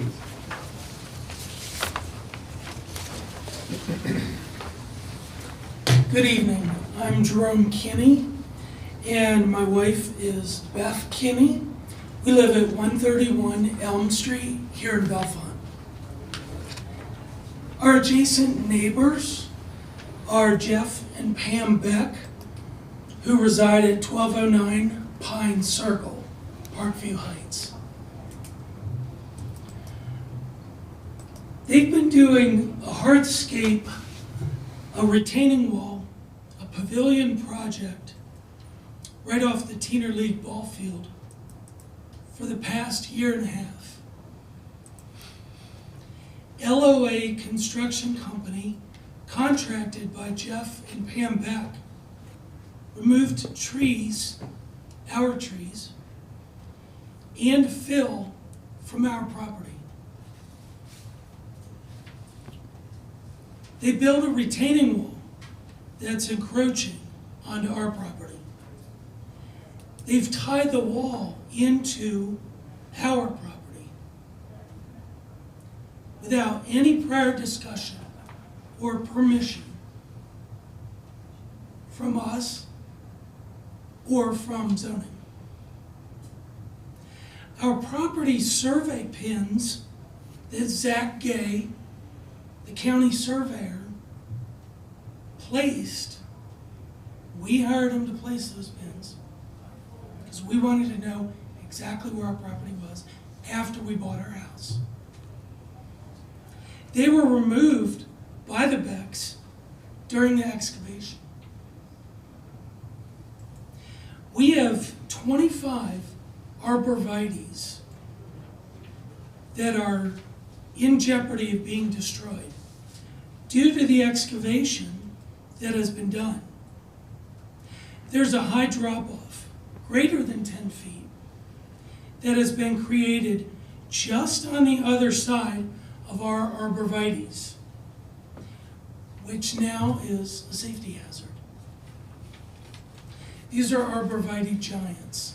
They grow to about 40 feet, 30 to 40 feet high.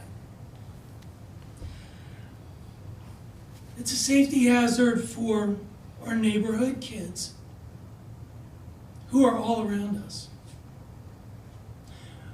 Our property backs up to the right field of the Teener League ball field.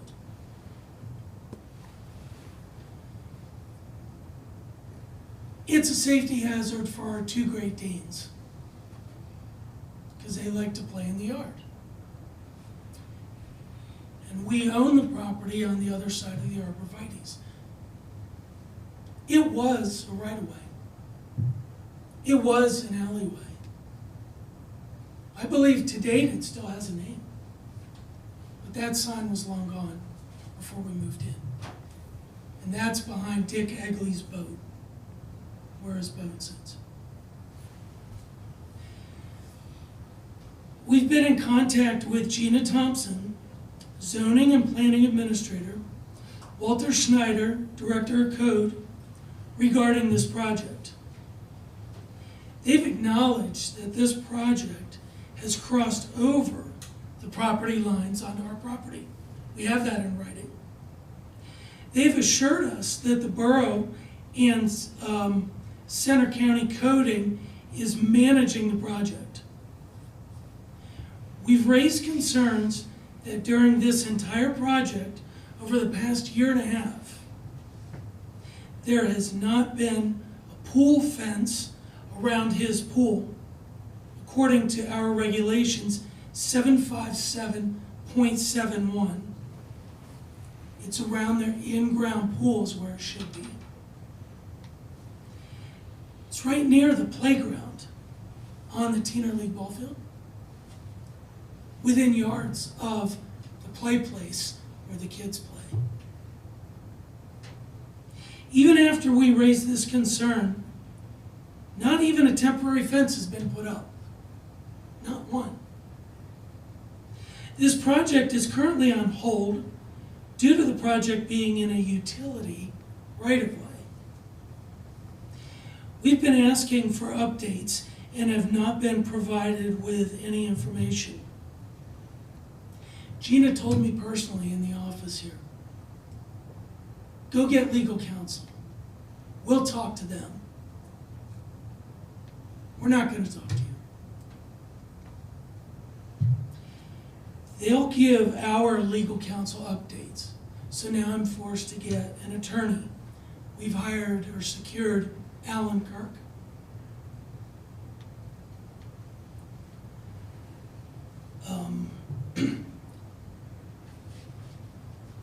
However, we do feel that this information should really be available to us. I shouldn't have to go hire an attorney. Because it directly affects our property. They've taken down tons of our trees on the other side of the arborvitaes. They've tied that wall in underneath. I have exposed tree roots. Our main concern is, what's the plan going forward with the project? We'd like to have some input because it directly affects us. We're looking for a final solution to the issue. Before we know it, winter will be here.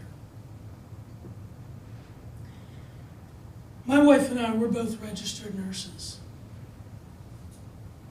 We are very, very busy because in the nursing field, I'm sure all of us here know how short-staffed the nursing field is. So we're very busy. But when we're home, we're kind of afraid that we're going to have to go over and save somebody out of that pool. And now, there's a rollback where they put the garbage in, the big, huge metal ones. They put on Tesla solar panels all over the A-frame house that they own. Brand new, beautiful solar panels. Brand new, beautiful block wall from Knitter House Concrete down in Chambersburg. Not sure where all this is coming from. But we need to get something done. We need your help. Okay? Thank you very much for your time and your attention to all of this going on. We need to make you guys aware because we don't know what else to do. Okay? Thank you. Thank you, Jerome. Thank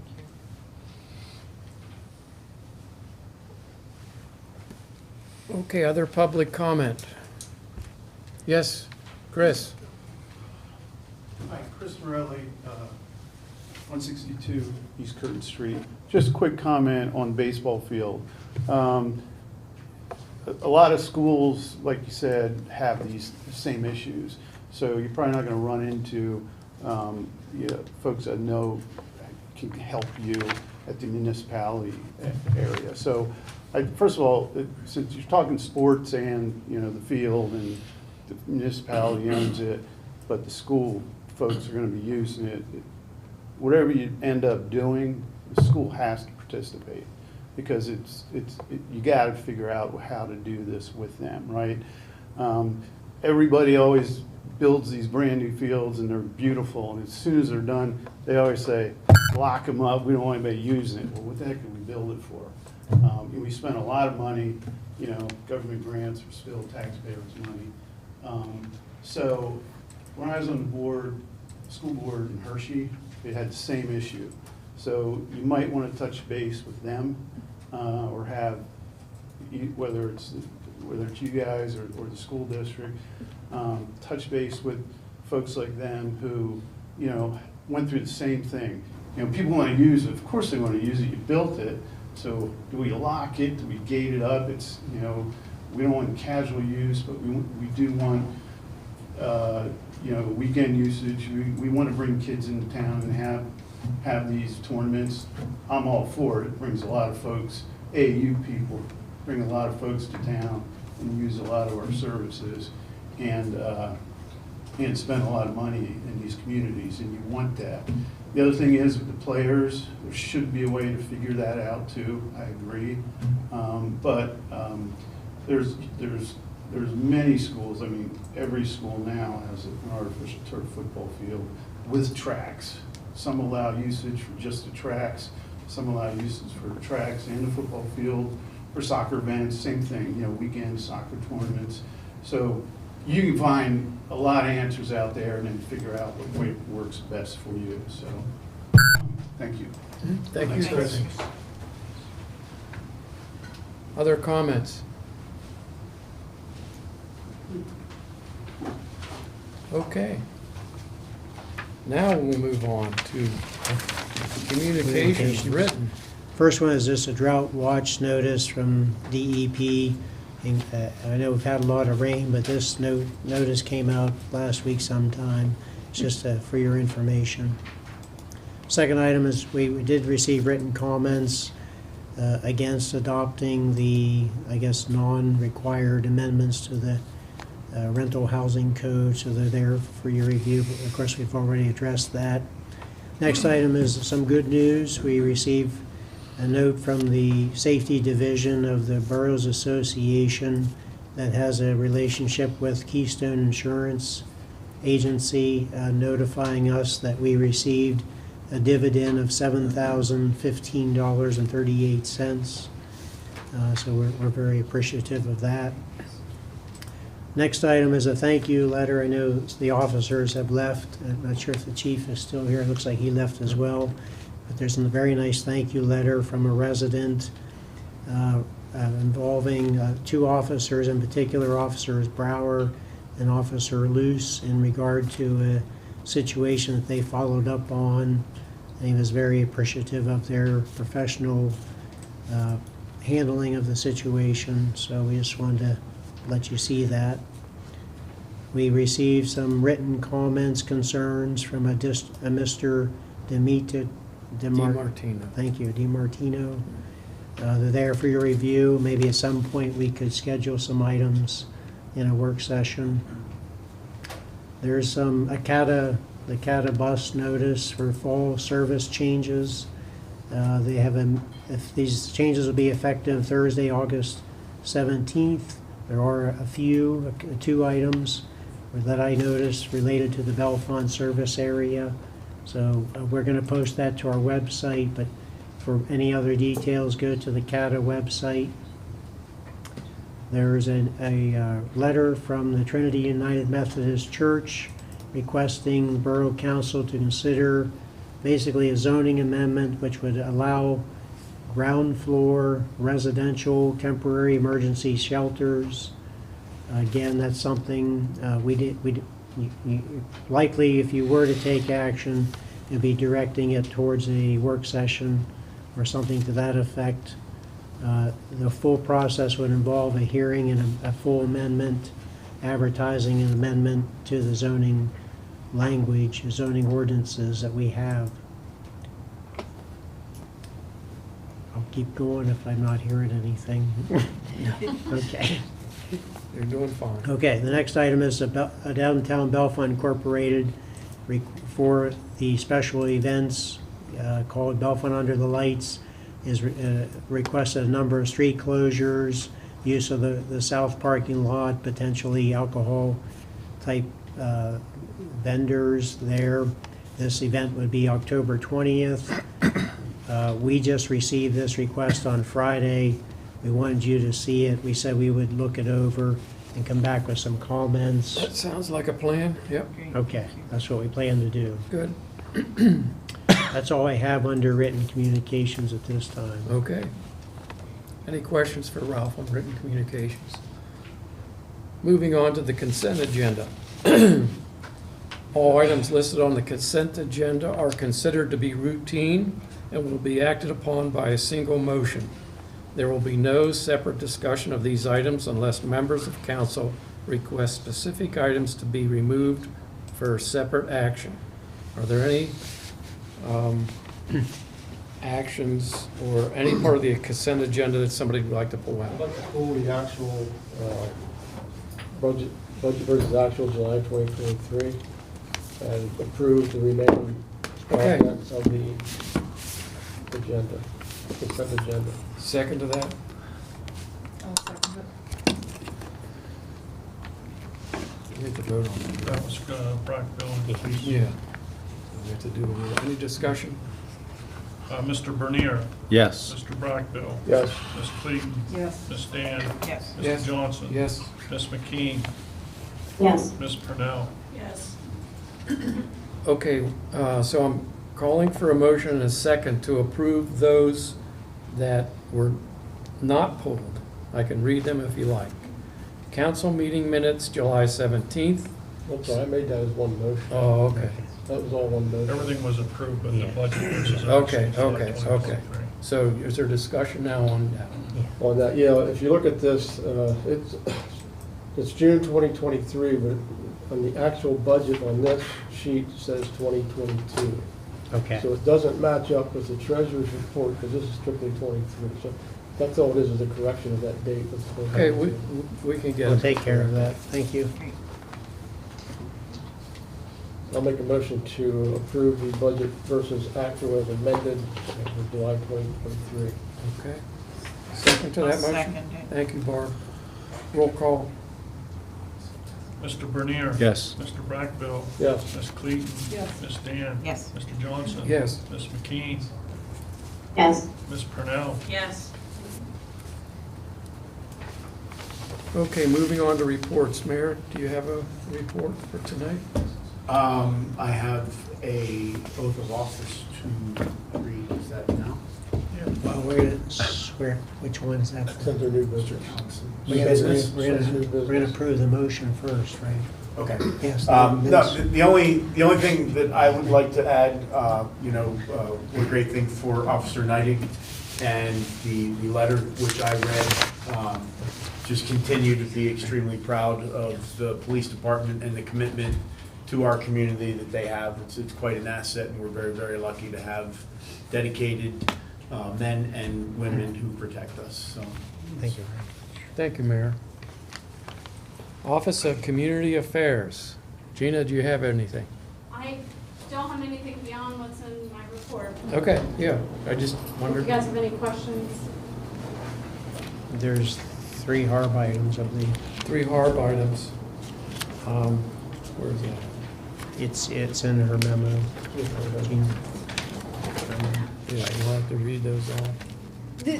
Sorry, I maybe shouldn't have even included this because I don't want to confuse you. You're not voting on those hard items. Those are Oh. just what's being presented tomorrow. I thought Oh, it might be sorry, nice for you I'm guys sorry. to like, Yes, I'm you know, sorry. Okay, I didn't see them see here. which Yes. properties are on the agenda and Okay. the Okay. link is there if you want to come. And, I'm sorry. But the Yeah. actual action items will be at the next meeting for Okay. this one. Okay. So, yeah.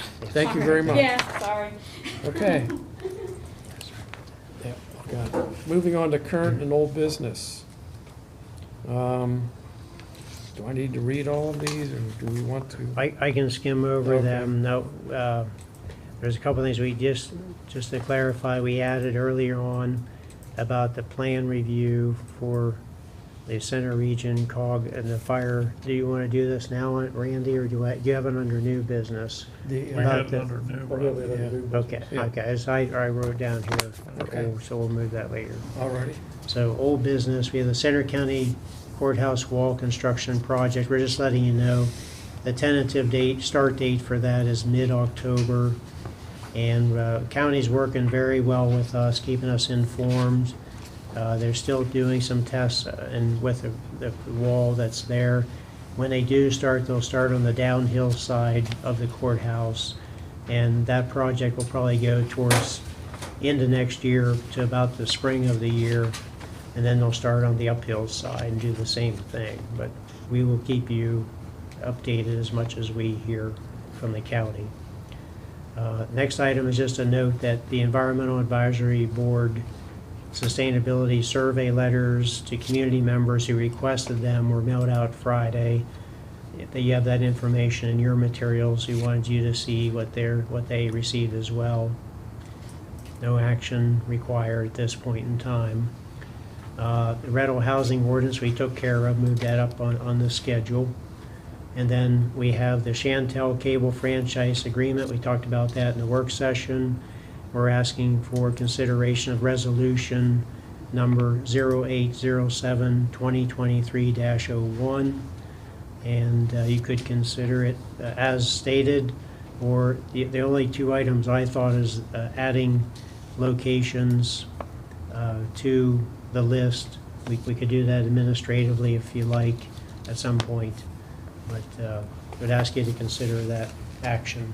So we're looking for a motion to conditionally approve the Chantel Cable franchise agreement with any conditions or as presented. And Ralph has said about the conditions that they will add. So I'm looking for a motion. I'll make that motion. Thanks, Barb. I'll second Rockwell. Any discussion on the Chantel Cable agreement? Roll call, please. Mr. Bernier. Yes. Mr. Brackbill. Yes. Ms. Cleaton. Yes. Ms. Dan. Yes. Mr. Johnson. Yes, Ms. McKean. Yes. Ms. Purnell. Yes. thank you. South Potter Street. We're good on the agreement? Okay. South Potter Street, this is an update. The title search came back clean. We wanted to present you a motion to acquire the tracks, the spur, the ground with the tracks. And we, as we discussed previously, that would be a cost of $18,932 with the tracks in place. They felt that was the value of the tracks, this Cedar Cog Joint Rail Authority.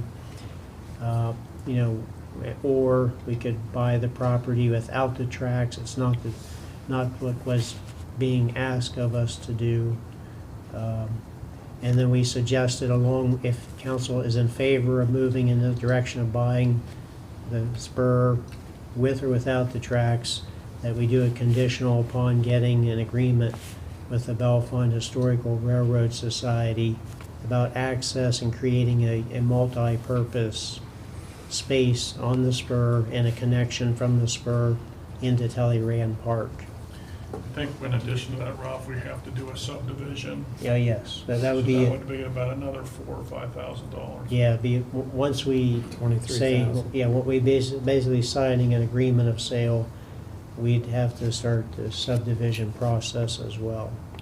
So to get this discussion on the floor, I'll Mhm. ask for the motion. Consider a motion to purchase the spur from CEDACOG JRA with the tracks in place for a cost of $18,932, or without the tracks in place.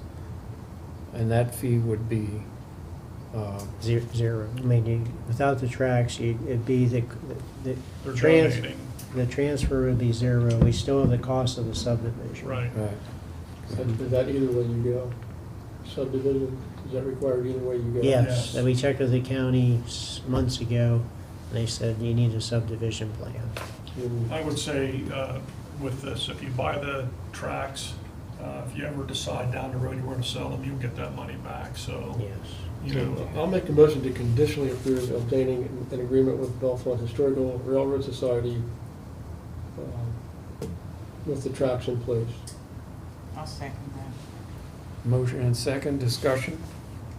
Can you explain again what the benefit is to us for buying it with tracks in place? Because that seems like an awful lot of money just to keep the tracks. Well, ahead. just off the cuff, there's probably two benefits. One would be multi-purpose. The society, the railroad society that runs the small cars could use it as, marketing, tourism, as people come into town, want to go out the spur on these little cars. We could use it as a pathway, so it would have multi-purposes for the spur. Secondly, what Dawn has said a couple times, which is a very valid point, is you have the asset, whether you have it today or 5 years from now. If you ever decide to sell the tracks, they're very valuable. So we could sell them later, and you would not lose that investment. You could get your money back at some point in the future. So how many feet is that again? I know we talked about it last time. Yeah, I right off my memory, I'm gonna say 600 feet, but I don't have the map with me this evening, but it was something like that. So they want to have that so that they can run their cars 600 feet for people to ride on? Is that If you basically? pick, basically what we met on site a couple times, from Talleyrand Park out to about where the Sutton property is, where the tracks end. So that's about the extent of where they would go. Primarily, they would take people back towards where the cidery is, or maybe a little bit further, and come back towards Talleyrand Park. With that, Rita, we would fill in the track, so it would almost be level with the ground. Right, yeah, I remember that from last time, Okay, but okay. that just seems like an awful lot of money just so that they can run their cart 600 feet down occasionally. It's the value of the tracks. CEDACOG initially said, hey, do you want the spur? Of course, we said yes. We really wanted it for years. And then they showed me an estimate of the value, that they could, like that, turn around and sell the metal. The society met with us and said they'd like to keep them intact. It'd probably be really to make it a multi-purpose track or spur. Leaving the tracks in place is probably beneficial, but and just, for what the amount of work, it's going to require a fair amount of work to make it a walkway regardless. Either way. Either way, yes. To Rita's question, though, also benefits the Historical. Yeah, the railroad historical historical. railroad, They're- that's who they're- runs. They're in favor of us Yes, keeping it. Yes, they met with us and asked if this would be possible. They have those little cars, Yes. so they would Yes. bring those in for a joyride during special events, I guess. Yes. So where does the money come from to buy this? Well, we would have to take it out of like our general fund, so we'd have to do that, and then it's, $20,000, it's still a lot of money. Now, we would look to find grant funds to do the rehabilitation work for the track work. The spur, it could take, 5 years or so to do the work for the spur to make it usable. Would there be grant opportunities, since this was considered as part of the Safe Paths to Parkways project, to connect Missoula, is it Missoula Park to I think that's to certainly, Talleyrand? that's certainly a thought of the people who were here. Right, because that would be the natural connection. Yes, yes. To create that connection. Yes, That absolute- pathway connection. Absolutely. Even the planning grant is based around this spur to some extent. But yes, future funds, whether it's through that organization or we use DCNR, state agency, DCED, another state agency, we intend to find grant funds to continue connections along the parkways, or through the parks and along the roads.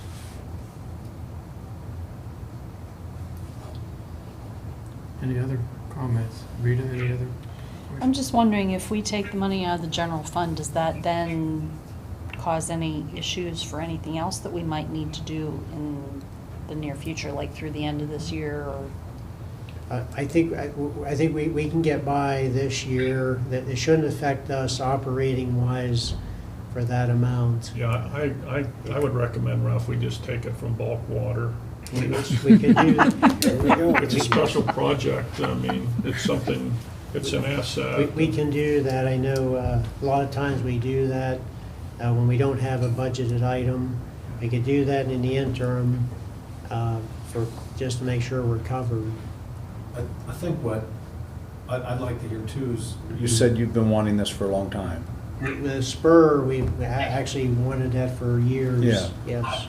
As you know, South Potter Street, we've had Right. many. It has to do with the. The safety of getting people Right. out that. That's another big part of this. Yes, it is, getting people off the road onto a pathway, we feel is very important. I mean, that Excuse me. was a big topic. Can I say something? Yeah, You bet. Please. You bet, Sean. Okay, I'm just wondering, for anyone who's using this spur with the hand carts or, the holiday trips or whatever, is there a fee charged to them to use that? Would the borough benefit in any way financially from that? We haven't got that far yet. I think they do charge a fee to ride the speeder cars. It kind of helps their association, or their society. But we, as we're saying here, we want to enter into an agreement. We can certainly talk about some type of royalty or something if that's a desire of council, but we just want to make sure we're on the same page with access and use and all that, multi-purpose use. Make sure we have a connection from the spur over into Talleyrand Park, which currently there is no connection. So we want to make sure it's all tightened up in an agreement. But we could certainly add in a fee if that's something that council desires. It hadn't occurred to me until Rita mentioned something regarding the finances, but it may be an option, and I am in favor of the spur. Okay. Purchasing the spur, I think it's great. Okay. Other comments? Roll call vote. Mr. Bernier? Yes. Mr. Brackbill? Yes. Ms. Cleaton? Yes. Ms. Dan? Yes. Mr. Johnson? Yes. Ms. McKean? Yes. Ms. Purnell? Yes. Okay. Next item, Governor's Park baseball field signage. Motion and second to place signage at the baseball field. But to make a motion to table this item with a later date. I don't know what you guys want to choose on this, but I know, as we talked earlier. Sure. We need to have a better discussion instead of just around the table a little bit. Figure out what's best for the residents, what's best for the field, and what's best for the folks who got to play on it. So, Was there more to what you were gonna say as far as what the signs were gonna say? Or we just gonna post? Signage? We were gonna have a fine listed on the Like, sign. you know, was there something that we were proposing that they were gonna say? We did. Basically, no trespassing, you know. $500 fine, or some- whatever. Something Yeah. like that, yes. So we can go ahead and do that sign along with future discussion. Or we, Like, the signage was just until. Right, till we just came up until with you a come reason up to, with yeah, something. yeah, I think we're all in favor of keeping people off it unless it's controlled. yes. So this is just in time, until we get something in place to allow people to use the field and track it, We'll or whatever. keep it locked, but Yeah. some sort of process in how to use the field individually. Yes. Right, but I think it's important now that we protect, this is a fabulous asset.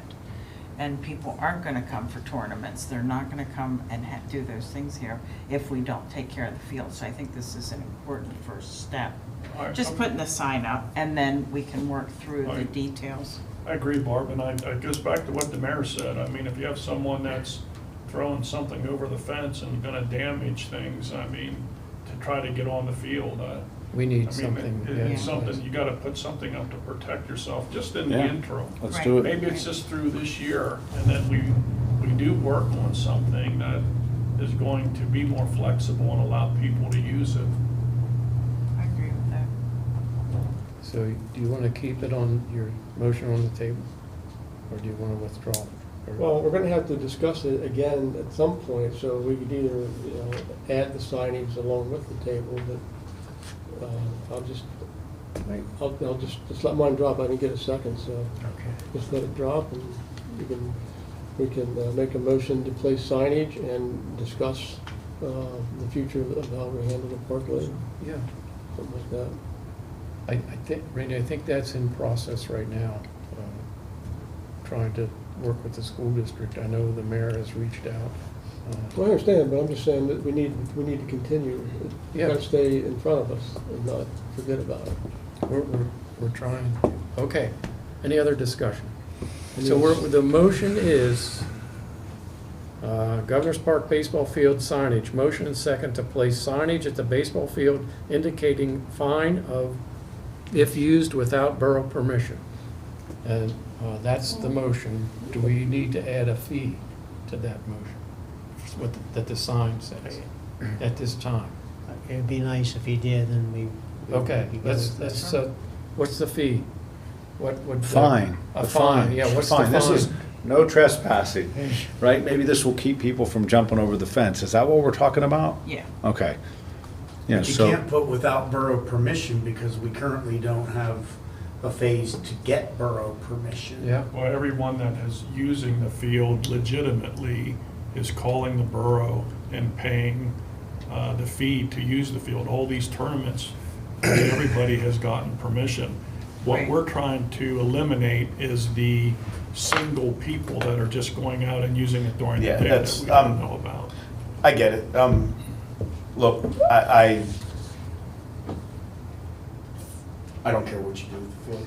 I went to great lengths to work to get this field and to get money for other things for the borough. You're gonna put a sign up, and I get it. That sign will never come down. And anything that I said earlier, it fell upon deaf ears. And I'm fine with that. You all know people too who've contacted you. You can explain it to them why they can't go on the field. It's frustrating. I don't care. Yeah, whatever y'all want to do with the field, go for it. It's frustrating, but at the same time,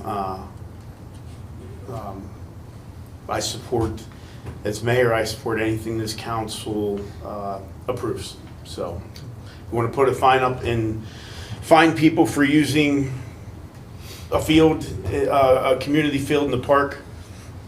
Go for it. I support that.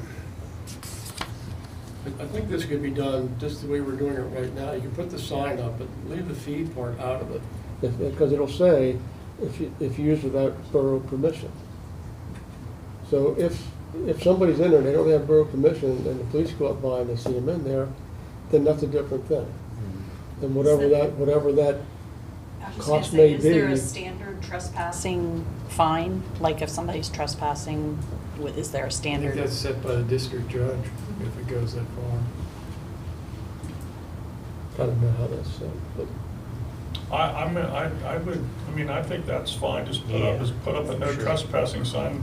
At least it allows the police to say, hey, you're not allowed on the field without borough permission. And I will say, buddy, I kind of disagree with you on the fact that you don't think it'll never come down.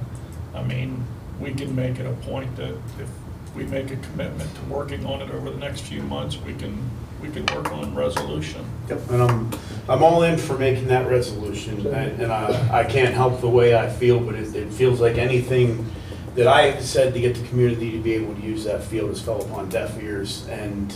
Well, how do we control the people that we don't want to use it then? call it point of order. We have a second I mean, motion.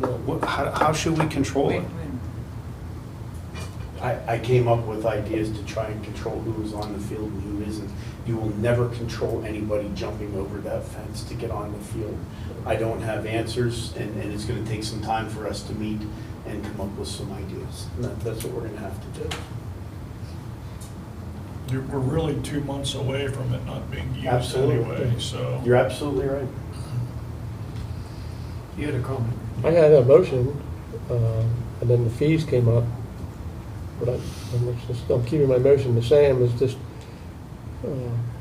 placing the sign indicating if it has to be used with borough permission in some manner like that, or if it's no trespassing unless you're approved by borough or borough, for the borough to be there. However you want to word that, doesn't matter to me. But Right, I'm sure they can do it. that's my motion, I still never got a second. I'll second that one, Randy. Okay.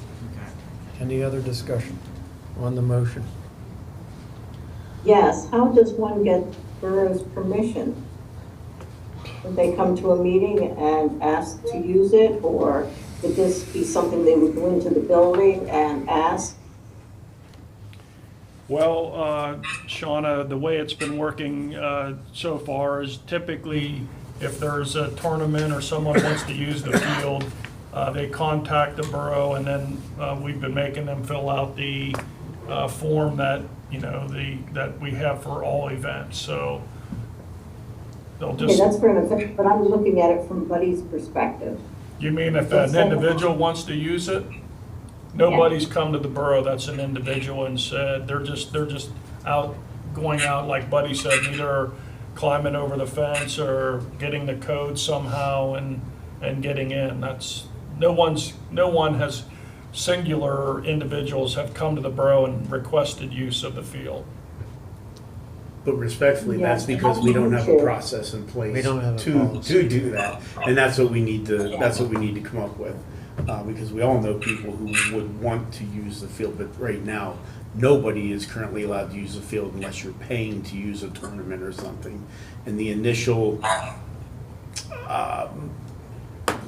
idea of the field was not solely to make money off of it, it was also for the community to use. Well, let's be clear, we're not making a dime off the field. I mean, when you look at our parks budget, Buddy, every year, I mean, we're barely, we don't even have enough money in parks to do the things that we want to do. The money that we're charging for the field is just to supplement the additional work that we're now doing, that we weren't doing before.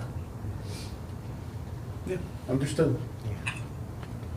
I think there's a compromise here. If, say, like Buddy gave the examples of the kids who were on, I don't know, I'm not a sports person, but that won the championship, and they wanted to go out there and practice.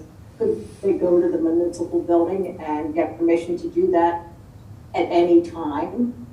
This is someone that would have like a universal approval? Yeah, I mean, Shauna, sure, but I don't think that once you do that, you can limit who you're going to allow on the field and not on the field. That's the difference between, as I look at it, a municipality and a school district.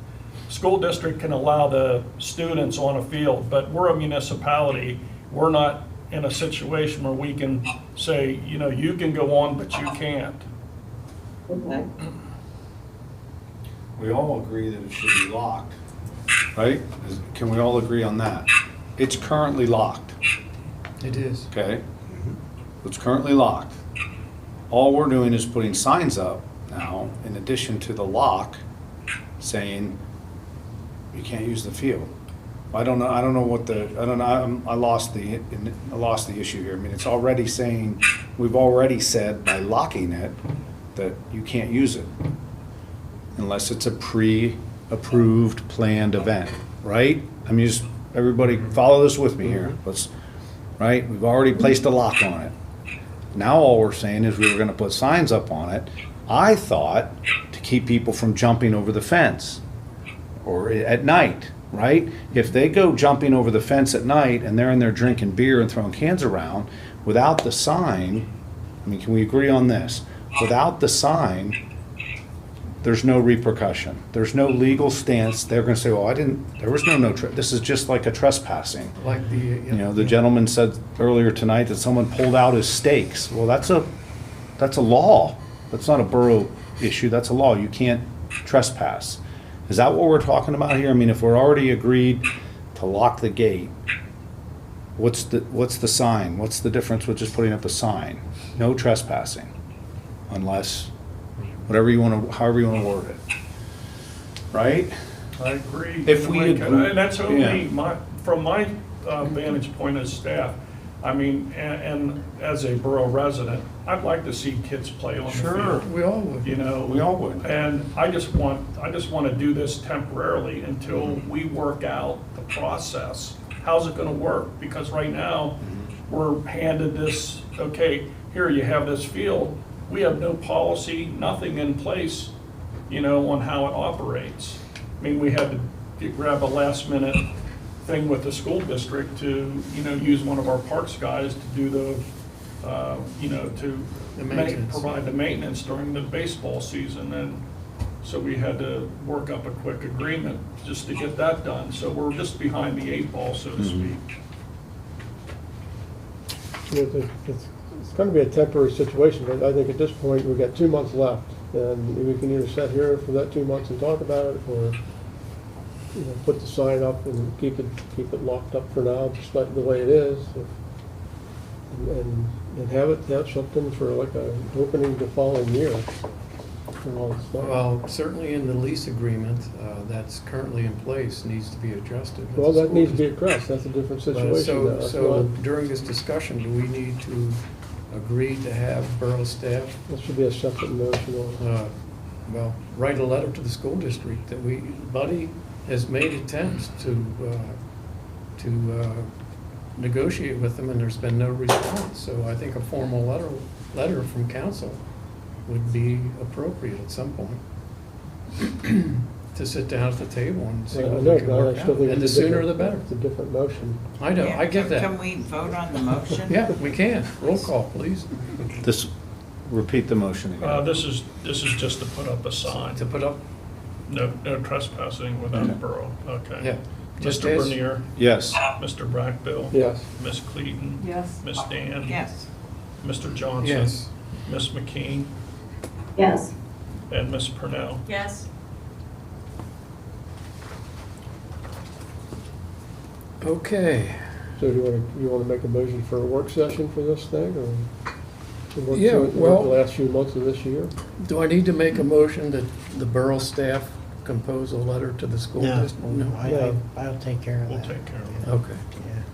Then what? I'm just talking about the other, setting down as a. Well, let's contact the school district and get a response from them, and then we'll go from there. That our staff can set up a meeting with the borough, or the school district administration, and then we'll get it. It may be meetings between borough staff at first, and then bring it into a work session after they get some sort of plan between. You can be involved in that if you choose to be. I know you have a balance you have to.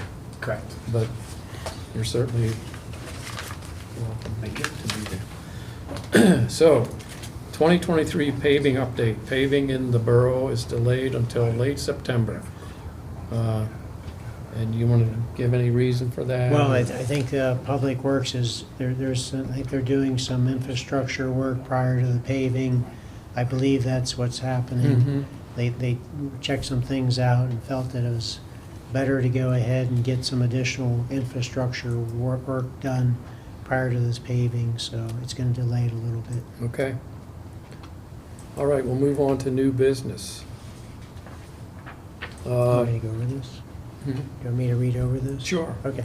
First one is that Mr. Townsend, who's here with us, his volunteer application for the Civil Service Board, would ask you to consider that as part of that approval. Looking for a motion? Make that motion. Thank you. I will second it. Thank you, Dan Deb. and Clayton. Any discussion? Roll call Mr. vote. Bernier? Yes. Mr. Brackbill? Yes. Ms. Clayton? Yes. Ms. Dan? Yes. Mr. Johnson? Yes. Ms. McKean? Yes. Ms. Purnell? Yes. You want to do the candidate for the fire He thing? wants to swear him in. Oh, well, yeah, you want to swear in that? Sure. Sure. I didn't know if you wanted to do that right now. Swear out. Mr. Townsend? Never he delivers your mail.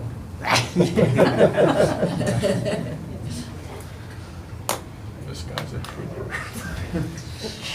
Please raise your right hand and respond with "I do." I do solemnly swear that I will support the Constitution of the United States, the Constitution and laws of the Commonwealth of Pennsylvania, the laws and ordinances of the Borough of Bellefonte, and obey all the laws and regulations pertaining to and governing the Borough of Bellefonte, and that as Civil Service Commission Board member of the Borough of Bellefonte, I will well and faithfully discharge and perform all the duties of my office according to the best of my knowledge and ability. I do. Great.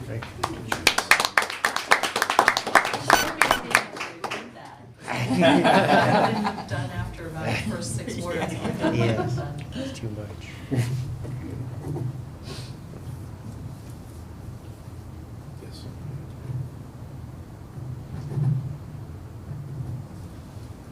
Thank you, Donald. Thank you. Thank you. Appreciate it very Thank much. you very Welcome much. aboard. This is yours. Now we'll turn this one in. Thank you. Thanks, Mayor. Do you want to do the fire company one? Sure. I don't know where that is. Well, we can bring it up. Doug's asking about the fire company. The 2 fire chiefs are requested by a letter that plan reviews, which is ordinarily a fire chief responsibility, for the time being be delegated to Walt Schneider or Center Region Code, who has done this in the past for other chiefs and when he was a chief. So I'm just paraphrasing what the letter requests, which was added to tonight's agenda, says, and then you can take it from there. Okay. So this will be to delegate plan reviews to the code officials. I'll just go through this letter a little bit there. As you're aware, the Bellefonte Fire Department chief position is vacated until a candidate applies for appropriate qualifications. In some cases of what the fire chiefs do, the planning review, they don't have the knowledge of this. The previous Bellefonte Fire Department chiefs did have that knowledge, so we're kind of lacking that in this current time. So what we'd like to do is make a motion to delegate plan review to code officials from Center Region Code, and they will take care of any type of planning reviews that come up. Is there a second to Randy's motion? I'll second it. Thanks, Barb. Discussion. I think it's a good idea. I think it gives the two chiefs a little bit of room to continue filling the position of department chief. Any other discussion? Is this a temporary delegation? Yeah, since it's temporary as the people who are chiefs at this point. So once somebody takes the training, and I think some of the folks on the committee are looking at the training and what they can get done and how long it might take. So we're hoping maybe by the end of the year we'll have somebody full in there, or maybe not. We'll see.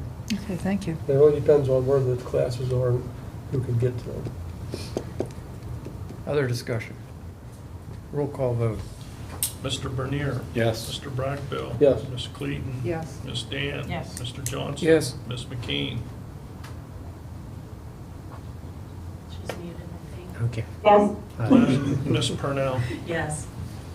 Okay. I was gonna do the last one, and It's a- then, yeah, sure. then do the bid Sure. opening. Go ahead. You- Oh, yeah. Yeah, go ahead.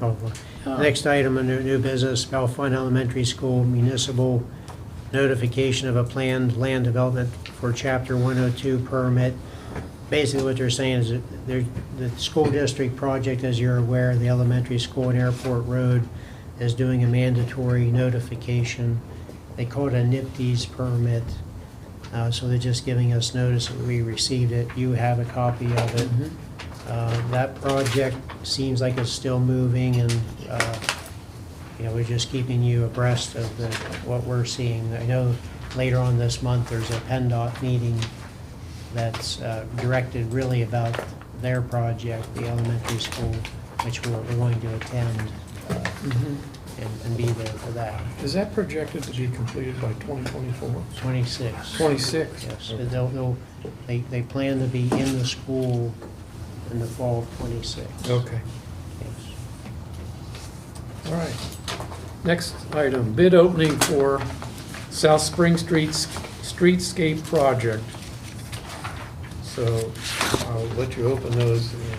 Yeah, as far as the motion, we really don't. Yeah. What we'll do is there's no motion for staff because this actually will be selected by CEDACOG since it's a CDBG project. So we don't need the motion. No, but we'll read them off. Great. So the first bid is John Mastis Construction. This is for Spring Street. Front of the Dollar General, the streetscape project. Yeah, this will be the opposite side Right. of Dollar General, and we're working on the other side. Okay, so the first bid is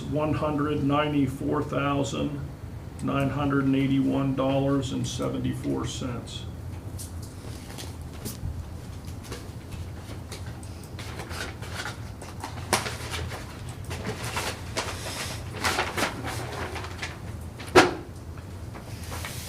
The next bid is G&R Charles Excavating.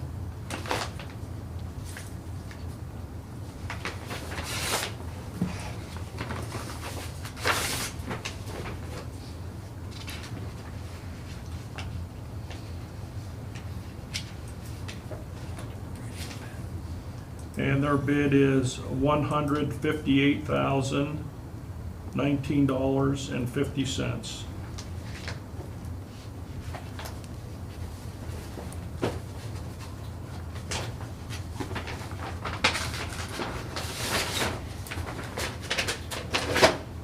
The next bidder is Bowman Excavation Paving Concrete.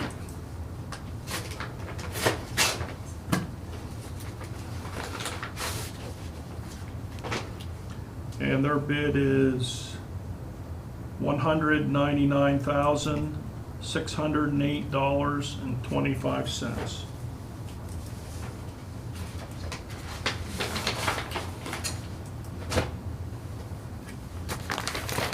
Glenn O. Hallbaker.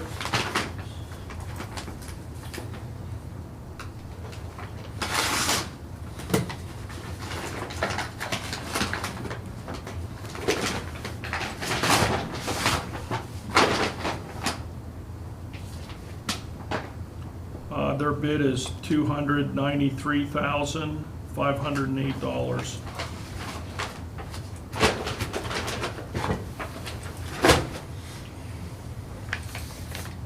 Mid-State Paving.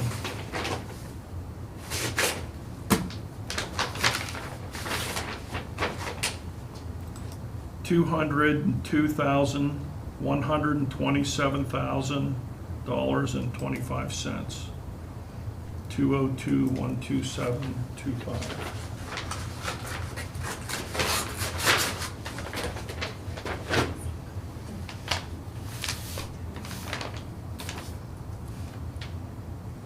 And Terra's Site Work LLC.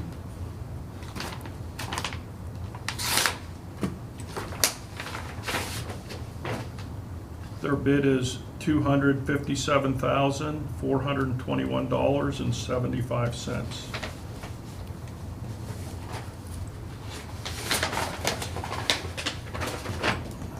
Last bid of the evening is HRI Incorporated.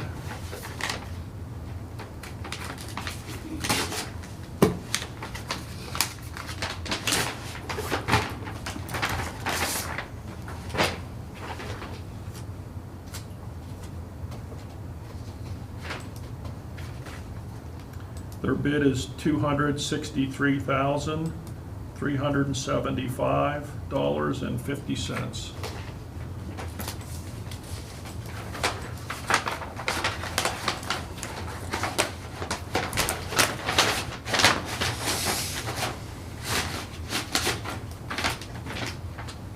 That concludes the bid opening. Thank you, buddy. Okay.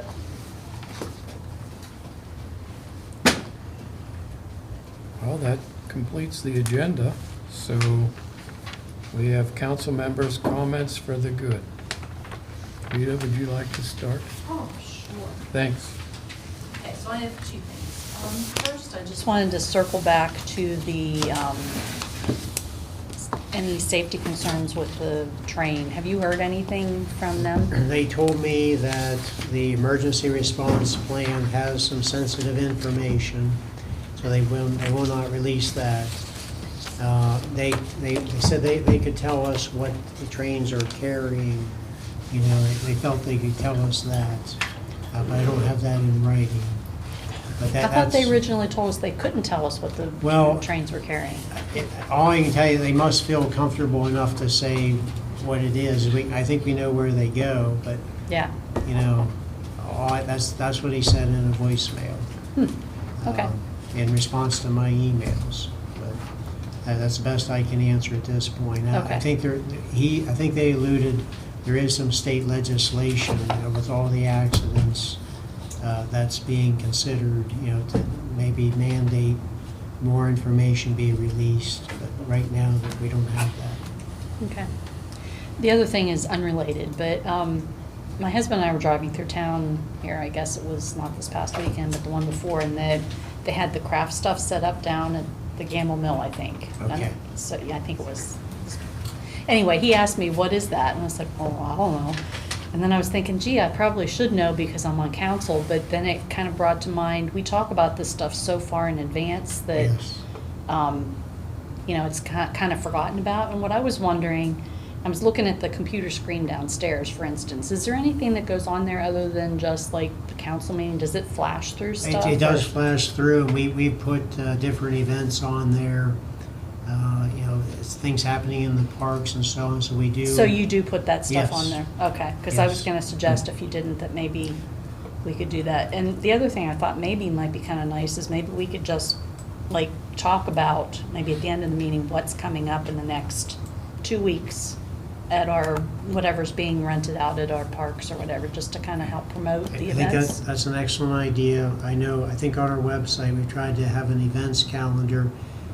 You notice we're planning to shift approval and more administrative work for special events. What we're talking about is giving you a list of what's coming up, and we can reference the list or whatever, but you would have a list of anything, kind of see what we've approved, if it's even administratively, to help citizens and yourselves know what events are coming up. Yeah, so to that end, I see that on this coming Sunday, there's a summer concert series in Talleyrand Park. I don't know if that's the last one? It is, it is. I mean, Okay. that's an annual summer event. Yeah. So, anyway, All that's right, my no, plug it's for good that. information. Thank you. Deborah? I have a question about the South Spring Street project. Is there an estimated start date on that? Or does it depend on all the bids and everything? I'm hoping that'll probably be sometime in September, and with a completion of before Thanksgiving. Okay. I was just asking because there had been a request to use that corner of town for an event in October. And I'm not sure how those. That'll be right in the middle of it, I would think. Yeah. That is a concern. As I said, we just got that request Friday. That's certainly on our minds. That request has a lot of moving parts Yes. that may or may not work together. This past weekend was the Bellefonte Arts and Crafts Fair. It was a full house. We had as many vendors in. It was close to 100 vendors. We had artists in action in front of the Brockerhof. Great music, great crowds, a little bit of bad weather on Friday afternoon. Got all the French fries off the street. But I would like to thank the Bellefonte Police for their foot patrols and just keeping an eye on things, and the fire police directing traffic. It was a big help. Well, Deb, I'd like to thank you and all the volunteers that put all the work in to do the Arts and Crafts Fair. Absolutely. Yeah, we're all in recovery right now. It takes a few days. But I think it was a really well-attended event, and it looks as if it's something that will continue to grow. Great. At the table, I put an invitation to the opening of the Happy Valley Short Stays. They're celebrating the opening with a tour on August 17th, 2023, from 12 p.m. to 3 p.m. and 5 p.m. to 8 p.m. So that's all on this invitation. I've given one to each council member. And those that weren't here are getting it at a different venue. And I also sent it out to Harm. Very nice. Great. A couple, Julie's got one, Matt got one, so I tried to include as many people as I could that were involved in that project. Great. That's it. Thank you. Mayor? Glad to be back and see everybody. Yeah, I missed, did some traveling over the summer and go away for a while, makes you realize how much you miss Bellefonte. Good place we have. Great. Good people to work with, so. Thanks. Absolutely. Dawn? I'm good, Doug. Happy to be here. Very much so. I attended the arts fair and great entertainment. I really enjoyed just the entertainment, particularly I think it was Friday night Extraction group. They did a great job. Anchors and I forget the arrows and anchors. Arrow, good. I missed it Saturday, but well done, Deb. Thanks for your work, your hard work, all the committee. The other thing I want council to be aware of is we've been pushing this climate action plan down the road for a long time. So I want to get that on the work session for next meeting, and also the Environmental Advisory Board. If we're going to stay with the climate action plan, if that's what this council intends to do, I want to discuss it at the work session next meeting, and then I'm going to have it as an action item on the agenda for the next meeting. I'm just trying to let you know what's going on with that. So if the action plan, along with that comes the Environmental Advisory Board is associated with that. So if we choose to take action on the climate action plan, it may affect the Environmental Advisory Board. Just if you would reread the climate action plan, have any questions about it, support or not support, let's get that off the table. One last item, and I attend the PSAB conference most of the time, and we we always support, we put support in for House bills that we'd like to see passed.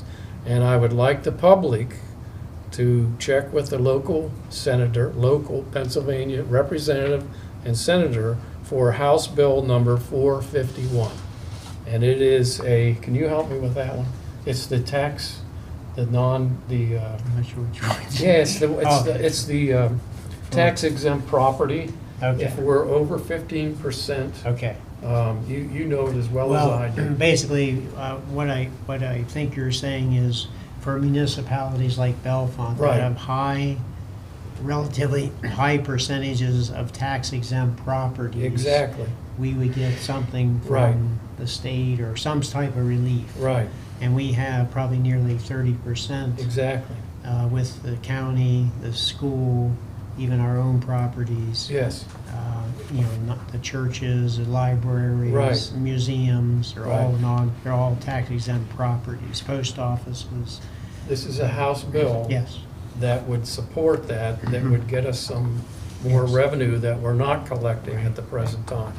So if you talk to Representative Benninghoff or Dush, mention House Bill 451 and ask them where it is in the House. I don't think you need to go to the senator for a House bill Well, any, when it gets through yeah, to the there. Senate, yeah. They both have to approve it, and the governor has to sign it. So that's my House bill that needs support. Just trying to save Brandy some phone calls, that's all. Well, she'll take my name in vain, not yours. That's it for me. How about you?